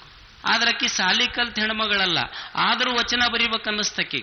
ಏನ್ ಮಾಡಿದ್ಲು, ಅನುಭವ ಮಂಟಪದಿಂದ ಬರಾಕತ್ಲು. ಅವ್ರ ಮನ್ಯಾಗ ಬಾಚಿ ತಗೊಂಡು ಕೆತ್ತಿದ್ರಲ್ಲ, ಹುಡುಗರು ಕೆತ್ತಾಕತ್ತಿದ್ದು, ಏನು ಕೂರಿಗೆ ಕುಂಟಿ ಕೆತ್ತಿದ್ದು. ಅದು ನೋಡಿದ್ಲಕ್ಕಿ. ಅಲ್ಲಿ ಒಬ್ಬ ಹೆಣ್ಮಗಳು ಹೊಂಟಿದ್ಲು, ಬಾಚಿ ಕೆತ್ತು ಹುಡುಗ ಆ ಹೆಣ್ಮಗಳ ಕಡೆ ನೋಡ್ದ. ಕಣ್ಣ ಹೆಣ್ಣಿನ ಕಡೆ ಹೋತು, ಬಾಚಿ ಕಾಲಿನ ಕಡೆ ಬಂತು. ಅವಾಗ ಅಕ್ಕಿ ಒಂದು ಲೈನ್ ಬರೆದ್ರು, ಕೈ ತಪ್ಪಿ ಕೆತ್ತಲು ಕಾಲಿಗೆ ಮೂಲ ಅಂತ ಒಂದು ಲೈನ್ ಬರೆದಿಟ್ಲಕ್ಕಿ. ಆಮೇಲೆ ಮಧ್ಯಾಹ್ನ ಆದ್ಮೇಲೆ ಅಕಾಡಿ ಕಾಡಿ ನೋಡಿದ್ಲು, ಹಿಂದ ಹಿತ್ತಲದೊಳಗೆ ಒಂದು ಮನಿ ಇತ್ತು. ಅವಾಗ ಹೆಣ್ಮಗಳು ಗಂಡ ಗಲ್ಲ ಬಾಯಿ ಮಾಡಾಕತ್ತಿತ್ತು. ಅವಾಗ ಗಂಡ ಎಷ್ಟೊತ್ತನ ತಡ್ಕೊಂಡ ನನ್ನ ತಲಿ ಕೆಟ್ಟು ಏನತ್ತು ಜೋರ್ ಬಂದು ಕಪಾಳಕ್ಕೆ ಹೊಡೆದ, ಬಾಯಾಗಿನ ಹಲ್ಲ ಉದುರ್ದು. ಅದನ್ನ ನೋಡಿ ಮತ್ತೊಂದು ಲೈನ್ ಬರದ್ಲಕ್ಕಿ, ಬಾಯಿ ತಪ್ಪಿ ನುಡಿಯಲು ದವಡೆಗೆ ಮೂಲ ಅಂತ ಮಂದೊತ್ತು ವಚನ ಬರದ್ಲು. ಮತ್ ಕೊನೆಗೆ ಸಾಯಂಕಾಲ ಆತ್, ಪೂರಾ ರೋಡ್ ತುಂಬಾ ಅವ್ರು ಅಡ್ಡಾಡ್ತಿರ್ತಾರ. ಅವ್ರು ಪೂರಾ ಕುಡ್ದು ಜೋಲಿ ಹೊಡ್ಕೊಂತ ಇನ್ನೇನು ಗಟಾರದಾಗ ಬೀಳ್ತಿದ್ದ. ಅವ ಬೀಳ್ತಾನಂತ ಚಲೋ ಇದ್ದವ, ಅವನ್ನ ಹಿಡ್ಕೊಳಕ್ ಹೋದ, ಅವ ಇವನ್ ತೋಂಡ ಗಟಾರದಾಗ ಬಿದ್ದವ. ಅವಾಗ ಅಕ್ಕಿ ಮತ್ತೊಂದು ಲೈನ್ ಬರದ್ಲು, ವೃತಹೀನನ ನೆರೆಯಲು ನರಕಕ್ಕೆ ಮೂಲ ಕರ್ಮಹರ ಕಾಳೇಶ್ವರ. ಹಿಂಗ ವಚನ ಬರೆದ್ರು ಅವರೆಲ್ಲ. ಇದು ಶರಣರು ಕಟ್ಟಿದ ಪರಿ. ಅದಕ್ಕಾಗಿ ಅವರು ವಚನಗಳನ್ನು ಬರೆದ್ರು. ಬಳಸಿದ ಭಾಷೆ ಕನ್ನಡ, ಬೆಳೆಸಿದ ಭಾವ ಎಷ್ಟು ಅದ್ಭುತ. ನೀವು ನೋಡಿ, ಅವರು ನಿಸರ್ಗ ಇಷ್ಟು ಅದ್ಭುತವಾಗಿ ನಿಸರ್ಗದಿಂದ ಕಲ್ತರು ಶರಣರು. ಅಕ್ಕ ಮಹಾದೇವಿ ಈ ಮಾತನ್ನು ಹೇಳ್ತಾಳೆ. ಅಕ್ಕ ಭವಿ ಅಂತ ಯಾರಿಗನಬೇಕು, ಭಕ್ತ ಅಂತ ಯಾರಿಗನಬೇಕು. ಒಡಲ ಕಳವಳಕ್ಕೆಂದು ಅಡವಿಯ ಪೊಕ್ಕೆನು, ಗಿಡ ತಪ್ಪದೆ ತಿರುಗಿ ಬೇಡಿದೆ ಎನ್ನಂಗಕ್ಕೆಂದು, ಅವು ನೀಡಿದವು ತಮ್ಮ ಲಿಂಗಕ್ಕೆಂದು, ಬೇಡಿ ಆನುಭವಿಯಾದೆ ನೀಡಿ ಅವು ಭಕ್ತರಾದವು, ಚನ್ನ ಮಲ್ಲಿಕಾರ್ಜುನ ಇನ್ನು ಬೇಡಿದೆ ನಾದಡೆ ನಿಮ್ಮಾಣೆ ಅಂತಳಕ್ಕ ಮಹಾದೇವಿ. ಆಕೆ ಒಂದು ಸುಂದರವಾದ ಕಲ್ಪನೆ ಕೊಡ್ತಾಳೆ. ಒಡಲ ಕಳವಳಕ್ಕೆಂದು ಅಡವಿಯ ಪೊಕ್ಕೆನು. ನಾ ಅಡವಿಗೆ ಹೋದೆ, ಗಿಡ ಬೇಡದೆ. ಎದಕ್ ಹೋದೆ ಅಂದ್ರೆ ಒಡಲ ಕಳವಳಕ್ಕಾಗಿ. ಒಡಲು ಅಂದ್ರ ಈ ಕಡಲು. ಈಗ ನೀವು ಸಮುದ್ರ ಅಂತಿರಿಲ್ಲ, ಅದು ಕಡಲು. ಯಾಕಂದ್ರೆ ನೀವು ಎಷ್ಟು ನದಿಗಳು ಹೋದ್ರೂ ಅದು ತುಂಬುದಿಲ್ಲ ನೋಡ್ರಿ. ಅದಕ್ಕದು ಕಡಲು. ಮತ್ತು ನೀವು ಎಷ್ಟ ಉಂಡ್ರಿ ತುಂಬುದಿಲ್ಲ. ಅದಕ್ಕಿದು ಒಡಲು. ಇದು ಒಂದು ಒಡಲು. ಎಷ್ಟು ನೋಡಿ ಕಣ್ಣಿಗೆ ಚಸ್ಮಾ ಬಂದು, ಕೇಳಿ ಕಿವಿಗೆ ಮಷಿನ್ ಹಾಕೊಂಡು ಉಂಡು ಹಲ್ಲು ಹೋದು, ಆದ್ರೂ ಹಲ್ಲು ಹಾಕಿಸ್ಕೊಂಡು ಉಣ್ಣಾಕತ್ತೀವಿ. ನೋಡಿ ಚಸ್ಮಾ ಬಂದ್ರು ಮತ್ತೊಂದು ಚಸ್ಮಾ ಹಾಕೊಂಡು ನೋಡಾಕತ್ತೀವಿ, ಮತ್ ಮಷಿನ್ ಹಾಕೊಂಡು ಕೇಳಾಕತ್ತೀವಿ. ಅಂದ್ರೆ ಇದು ಮುಗುದಿಲ್ಲ ಇದರದ್ದು ವ್ಯವಸ್ಥೆ. ಇದು ಒಡಲ ಕಳವಳ ಬಯಸುವುದೇ. ಇದು ಒಡಲು ನಿಲ್ಲುವುದಿಲ್ಲ. ಇದು ಅಷ್ಟೇ, ಏನು ಬೇಕಾದ ಬಯಸ್ತೈತಿ. ಹಸಿವು ತೃಷಗಳ ಕಳವಳ ಈ ಒಡಲಿಗೆ. ಈ ಹೊಟ್ಟೆಯನ್ನು ತುಂಬಿಸಿಕೊಳ್ಳುವುದಕ್ಕಾಗಿ ನಾನು ಅರಣ್ಯಕ್ಕೆ ಹೋದೆ, ಆನು ಬೇಡಿದೆನು ಗಿಡ ತಪ್ಪದೆ ಆನು ಬೇಡಿದೆನೆನ್ನಂಗಕ್ಕೆಂದು. ನಾನು ಗಿಡಗಳ ಎದುರು ಹೋಗಿ ಬೇಡಿದ್ದು ನನ್ನ ಹೊಟ್ಟೆ ತುಂಬಿಸಿಕೊಳ್ಳಕ್ಕಾಗಿ, ನನ್ನ ಸ್ವಾರ್ಥಕ್ಕಾಗಿ. ಆದ್ರೆ ಗಿಡ ಹಣ್ಣು ಕೊಟ್ಟಿದ್ದು ಇದು ದೇವ ಅಂತ ತಿಳ್ಕೊಂಡು ಬಂದವರು, ನನ್ನ ಹತ್ರ ಬಂದವರು ದೇವರು ಅಂತ ತಿಳ್ಕೊಂಡು ಗಿಡ ಹಣ್ಣು ಕೊಟ್ಟು. ನೀವು ನೋಡಿ ಎಷ್ಟು ಜನ ನಾವು ಹೋಗಿವಿ, ಒಂದು ಗಿಡದ ಹತ್ರ ನಿಂತರ. ನಾವು ಒಂದೊಂದು ಧರ್ಮದವರು ಇದ್ರೆ ಒಬ್ರು ಗುಡಿಗೆ ಹೋಗ್ತೀವಿ, ಒಬ್ರು ಮಸ್ಜಿದಿಗೆ ಹೋಗ್ತೀವಿ, ಒಬ್ರು ಚರ್ಚ್ಗಳಿಗೆ ಹೋಗ್ತೀವಿ. ಆದ್ರೆ ನೀವು ನೋಡಿ, ಈ ಭೂಮಿಯ ಮೇಲೆ ನಿಜವಾದ ಧರ್ಮಪೀಠ ಎಲ್ಲರೂ ಹೋಗಿ ಕೂಡುವ ಸ್ಥಳ ಅಂದ್ರೆ ಒಂದು ಗಿಡದ ನೆರಳು. ಅದು ನಿಜವಾದ ಮಾನವ ಧರ್ಮಪೀಠ. ಎಲ್ಲರೂ ಅಲ್ಲಿ ಹೋಗ್ತಾರೆ. ಆ ಗಿಡ ನಮಗೆ ಹಣ್ಣು ಕೊಟ್ಟಿತು. ಗಿಡ ಹಣ್ಣು ಕೊಟ್ಟು ನಮ್ಮನ್ನೆಲ್ಲ, ನಾವು ಗಿಡಕ್ಕೆ ಹಾಕಿದ್ದ ಮಣ್ಣು, ಗಿಡ ನಮಗ್ ಕೊಟ್ಟಿದ್ದ ಹಣ್ಣು. ನನ್ನ ಹೊಟ್ಟೆಯನ್ನು ತುಂಬಿಸಿಕೊಳ್ಳುವುದಕ್ಕಾಗಿ ಗಿಡ ನನಗೆ ಹಣ್ಣು ಕೊಟ್ಟಿತು. ಅಕ್ಕಿ ಅಂತಾಳೆ, ಬೇಡಿ ಆನು ಭವಿಯಾದೆ ನೀಡಿ ಗಿಡಗಳು ಭಕ್ತರಾದವು. ನಾನು ಕೇಳಿ ನಾನು ಭಿಕ್ಷುಕಿಯಾದೆ, ಕೊಟ್ಟು ಗಿಡ ಭಕ್ತರಾದವು. ಇದು ನಿಸರ್ಗ ಧರ್ಮ ಅಂತಳಕ್ಕ ಮಹಾದೇವಿ. ಅದಕ್ಕೆ ಶರಣರ ಜೀವನ ಸಿದ್ಧಾಂತ ಏನಿತ್ತು ಅಂದ್ರ, ನಿನಗೆ ದೇವರು ಶಕ್ತಿ ಕೊಟ್ಟಾಗ ಎಂದು ಇನ್ನೊಬ್ಬರ ಮುಂದೆ ಕೈ ಒಡ್ಡಿ ಬೇಡಬೇಡ, ನಿನ್ನ ಮುಂದೆ ಕೈ ಒಡ್ಡದವರಿಗೆ ನೀಡದೆ ನೀ ಬದುಕಬೇಡ, ನಿನ್ನ ಮುಂದೆ ಕೈ ಒಡ್ಡದವರಿಗೆ ಕೊಡದೇ ಇರಬೇಡ. ಇದು ದಾಸೋಹ ಅಷ್ಟೇ. ಇವೆರಡು ತತ್ವಗಳ ಮೇಲೆ ಶರಣರು ಬದುಕಿದ್ದು. ನೂಲಿಯ ಚಂದಯ್ಯ ಇದ್ದ, ನೀವೆಲ್ಲ ಕೇಳಿರಿ. ನೂಲಿಯ ಚಂದಯ್ಯ ಅವ ಹುಲ್ಲು ಕೊಯ್ಯಾಕ್ ಹೋಗಿದ್ದ. ಅವನು ಕೊರಳನೇನು ಲಿಂಗ ಕೆಳಗೆ ಬಿತ್ತು. ಲಿಂಗ ಕೆಳಗೆ ಬಿದ್ದಾಗ ಅವ ಏನು ಕಟ್ಕೊಳ್ಳಿಲ್ಲ, ಹಂಗ ಮುಂದೆ ಹೊಂಟ. ಕೊರಳೊಳಗಿರುವ ಲಿಂಗ ಒಂದು ಶಿಶುವಿನ ರೂಪ ತಾಳಿ. ಕಲ್ಪನೆ ಎಷ್ಟು ಸುಂದರವಾಗಿದೆ. ಒಂದು ಶಿಶುವಿನ ರೂಪ ತಾಳಿ ಅವನ ಹಿಂದ ನೂಲಿಯ ಚಂದಯ್ಯನಿಂದ ಬೆನ್ನ ಹತ್ತಿ ಹೊಂಟತಂತ. ಅವನ್ ನೂಲಿಯ ಚಂದಯ್ಯ ಮುಂದ್ ಹೋಗ್ತಿದ್ದ, ಲಿಂಗಪ್ಪ ಶಿಶುವಾಗಿ ಅವನ ಹಿಂದ ಬೆನ್ನ ಹತ್ತಿ ಹೋಗ್ತಿತ್ತು. ನೂಲಿಯ ಚಂದಯ್ಯಗೆ ಹೇಳ್ತಿತ್ತು ಲಿಂಗ, ನನ್ನ ಕಟ್ಕೊಳ್ಳೋ ಅಂತ. ನೂಲಿಯ ಚಂದಯ್ಯ ಅಂತಿದ್ದ, ನಾನಿನ್ನು ಕಟ್ಕೊಳ್ಳಲ್ಲ. ಅನುಭವ ಮಂಟಪದಾಗ ಹೋಗಿ ಡಿಸ್ಕಷನ್ ಆಗಿ ಅವರು ಫೈನಲ್ ಜಜ್ಮೆಂಟ್ ಕೊಟ್ಟ ಮೇಲೆ ನಿನ್ನ ಕಟ್ಕೊಂತೀನಿ ಅಂತ. ಅಲ್ಲಮ ಪ್ರಭು ಜಜ್ಮೆಂಟ್ ಕೊಟ್ಟರು ಕಥೆ ಬೇರೆ. ಅಂದ್ರ ನಾವು ದೇವರ ಶರಣರು ಏನು ಕಲಿಸಿದ್ರು ನಮಗಂದ್ರ, ದೇವರ ಬೆನ್ನು ಹೋಗ್ತೀವಿ. ಶರಣರು ಏನ್ ತೋರಿಸಿಕೊಟ್ರು ಅಂದ್ರೆ, ನೀ ಪ್ರಾಮಾಣಿಕವಾಗಿ ಕೆಲಸ ಮಾಡಿದ್ರೆ ದೇವರ ನಿನ್ನ ಬೆನ್ನು ಹತ್ತಾನ ಅನ್ನೋದು ಜಗತ್ತಿಗೆ ತೋರಿಸಿಕೊಟ್ರ ಅಷ್ಟೇ. ಅದು ಕಾಯಕವನ್ನು ಕಲಿಸಿದರಷ್ಟೇ. ಬರೇ ಕಲ್ಯಾಣ ಅಷ್ಟೇ ಯಾತ್ರಾ ಸ್ಥಳ ಆಗುವುದಲ್ಲ, ಪ್ರತಿಯೊಬ್ಬ ವ್ಯಕ್ತಿಯ ದೇಹವೇ ಕಲ್ಯಾಣ ಆಗಬೇಕನ್ನೋದು ಶರಣರ ಕಲ್ಪನೆ.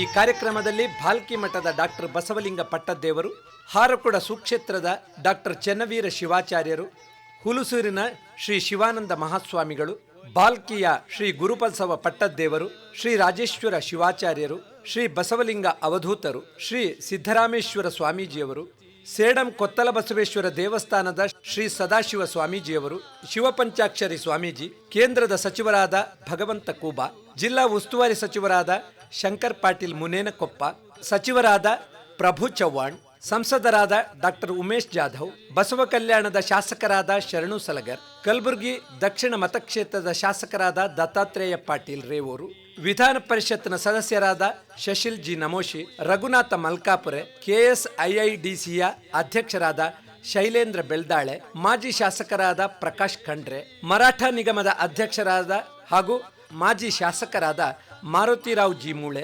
ಬಸವೇಶ್ವರ ಪಂಚಕಮಿಟಿಯ ಅಧ್ಯಕ್ಷರಾದ ಅನಿಲ್ ಕುಮಾರ್ ರಗಟೆ, ಸೂರ್ಯಕಾಂತ ನಾಗಮಾರಪಲ್ಲಿ ಹಾಗೂ ಧನರಾಜ್ ತಾಳಂಪಳ್ಳಿ ಮತ್ತಿತರ ಗಣ್ಯರು ಹಾಜರಿದ್ದರು. ಒಲೆ ಹತ್ತಿ ಊದಿದರೆ ನಿಲ್ಲಬಹುದಲ್ಲದೆ,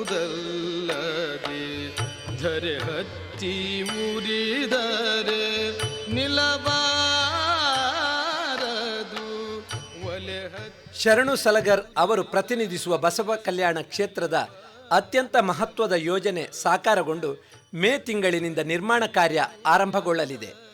ಬಸವ ಕಲ್ಯಾಣ ಪಟ್ಟಣ ಅಭಿವೃದ್ಧಿ ಯೋಜನೆಗಳ ಮೂಲಕ ರಾಜ್ಯದ ಅತ್ಯಂತ ದೊಡ್ಡ ಪ್ರೇಕ್ಷಣೀಯ ಸ್ಥಳವಾಗಿ ಯಾತ್ರಿಕರನ್ನು ಕೈಬೀಸಿ ಕರೆಯಲಿದೆ.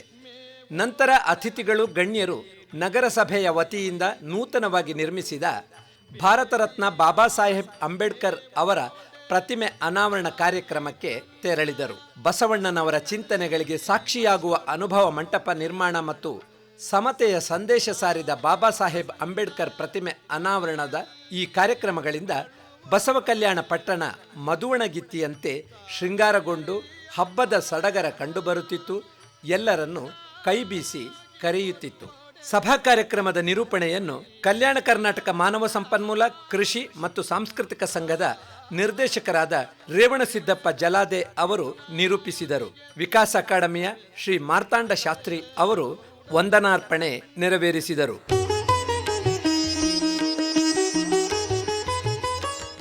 ಇದುವರೆಗೆ ಬೀದರ್ ಜಿಲ್ಲೆಯ ಬಸವ ಕಲ್ಯಾಣದಲ್ಲಿ ಏಪ್ರಿಲ್ 9ರಂದು ಸನ್ಮಾನ್ಯ ಮುಖ್ಯಮಂತ್ರಿಗಳಾದ ಬಸವರಾಜ ಬೊಮ್ಮಾಯಿ ಅವರಿಂದ ಅನಾವರಣಗೊಂಡ ಯಾತ್ರಾ ಪರ್ವ ಹಾಗೂ ವಿವಿಧ ಯೋಜನೆಗಳ ಪ್ರಾರಂಭೋತ್ಸವ ಕಾರ್ಯಕ್ರಮದ ಬಾನುಲಿ ವರದಿ ಕೇಳಿದಿರಿ. ಎಮ್ಮವರು ಬೆಸಗೊಂಡರೆ ಶುಭ ಲಗ್ನವೆನ್ನಿದೆಯ. ಪ್ರಸ್ತುತಿ ಡಾಕ್ಟರ್ ಸದಾನಂದ್ ಪೆರ್ಲಾ. ಬೆಸಗೊಂಡರೆ ಶುಭ ಲಗ್ನವೆನ್ನಿದೆಯ. ರಾಶಿಕೂಟ ಋಣ ಸಂಬಂಧ ಉಂಟೆಂದು ಹೇಳಿರಯ್ಯ ಎಮ್ಮವರು. ಸಂಕಲನ ಲಕ್ಷ್ಮೀಕಾಂತ್ ಪಾಟೀಲ್. ತಾಂತ್ರಿಕ ನೆರವು ಜಿವಿ ಕುಲಕರ್ಣಿ ಹಾಗೂ ಶೇಷಗೆರೆ. ಎಮ್ಮವರು ಬೆಸಗೊಂಡರೆ ಶುಭ ಲಗ್ನವೆನ್ನಿರಯ್ಯ. ಈ ಕಾರ್ಯಕ್ರಮದ ಪ್ರಾಯೋಜಕರು ಬಸವ ಕಲ್ಯಾಣ ಕ್ಷೇತ್ರದ ಶಾಸಕರಾದ ಶರಣು ಸಲಗರ್ ಅಭಿಮಾನಿಗಳ ಬಳಗ ಬಸವ ಕಲ್ಯಾಣ. ಶರಣರ ಕರ್ಮಭೂಮಿ, ಕ್ರಾಂತಿಕಾರಿ ಧರ್ಮಭೂಮಿ ಬಸವ ಕಲ್ಯಾಣದ ಸಮಗ್ರ ಅಭಿವೃದ್ಧಿಗೆ ಪಣತೊಟ್ಟು ಅಂತಾರಾಷ್ಟ್ರೀಯ ಮಾನ್ಯತೆ ಕಲ್ಪಿಸಿ ಶರಣರ ಭೂಮಿ ಧಾರ್ಮಿಕ ಪ್ರವಾಸ ಕೇಂದ್ರವನ್ನಾಗಿಸುವ ಕನಸು. ಮೊದಲ ಸಂಸತ್ತು ಎಂದೇ ಪರಿಗಣಿತ ಅನುಭವ ಮಂಟಪ ನಿರ್ಮಾಣದೊಂದಿಗೆ ಬಸವ ಕಲ್ಯಾಣ ಪಟ್ಟಣದ ಸರ್ವತೋಮುಖ ಅಭಿವೃದ್ಧಿಗೆ ಕಂಕಣಬದ್ಧವಾಗಿ ನಾಡಿನ ಜನತೆಯನ್ನು ಕೈಬೀಸಿ ಕರೆಯುವ ತಾಣವಾಗಿಸುವ ಸಂಕಲ್ಪ. ಅಭಿವೃದ್ಧಿಯ ಹೊಸ ಶಕೆ ಪ್ರಾರಂಭ, ಪರಿವರ್ತನೆಯ ಹೊಸ ಬೆಳಕು ಮೂಡಿದ ಬಸವ ಕಲ್ಯಾಣದ ಪಾವನ ಭೂಮಿಯಲ್ಲಿ ಶರಣರ ಚಿಂತನೆಯನ್ನು ಜಗದಗಲ ಪಸರಿಸುವ ಯೋಜನೆಗಳಿಗೆ ಚಾಲನೆ. ರಸ್ತೆ, ಕುಡಿಯುವ ನೀರು, ವಸತಿ ಸೇರಿದಂತೆ ಮೂಲಭೂತ ಸೌಲಭ್ಯಗಳನ್ನು ಒದಗಿಸಿ ಬಸವ ಕಲ್ಯಾಣ ಪಟ್ಟಣದ ಸೌಂದರ್ಯಕರಣಕ್ಕೆ ಒತ್ತು. ರೈತಾಪಿ ವರ್ಗದ ಶ್ರಮಿಕರ ಆಶೋತ್ತರಗಳಿಗೆ ಸ್ಪಂದಿಸಿ ವಿಕಾಸದೆಡೆಗೆ ಹೆಜ್ಜೆ. 500 ಕೋಟಿ ವೆಚ್ಚದ ಪ್ರತಿಷ್ಠಿತ ಅನುಭವ ಮಂಟಪ ನಿರ್ಮಾಣದ ಕನಸು ಸಾಕಾರ. 5 ವರ್ಷಗಳ ಯೋಜನೆಗಳಿಗೆ ಮುಖ್ಯಮಂತ್ರಿ ಶ್ರೀ ಬಸವರಾಜ ಬೊಮ್ಮಾಯಿ ಬೊಮ್ಮಾಯಿ ಮತ್ತು ಮಾಜಿ ಮುಖ್ಯಮಂತ್ರಿಗಳಾದ ಶ್ರೀ ಬಿಎಸ್ ಯಡಿಯೂರಪ್ಪ ಅವರಿಂದ ಚಾಲನೆ ಪಡೆದು ಕಾರ್ಯಾರಂಭಕ್ಕೆ ಮುನ್ನುಡಿ. ಸಮಾಜ ನಿರ್ಮಾಣದ ಪರಿಕಲ್ಪನೆಯ ಬುದ್ಧ, ಬಸವ, ಅಂಬೇಡ್ಕರ್ ತತ್ವ ಸಿದ್ಧಾಂತದಡಿ ಪ್ರಗತಿಗೆ ಹೊಸ ಸ್ಪರ್ಶ. ಬಸವ ಕಲ್ಯಾಣ ಕ್ಷೇತ್ರದ ಅಭಿವೃದ್ಧಿಯ ಪಥಕ್ರಮಕ್ಕೆ ಶುಭ ಹಾರೈಸಿ. ಬಸವ ಕಲ್ಯಾಣ ಕ್ಷೇತ್ರದ ಶಾಸಕರಾದ ಶರಣು ಸಲಗರ್ ಅಭಿಮಾನಿಗಳ ಸಂಘ ಬಸವ ಕಲ್ಯಾಣ.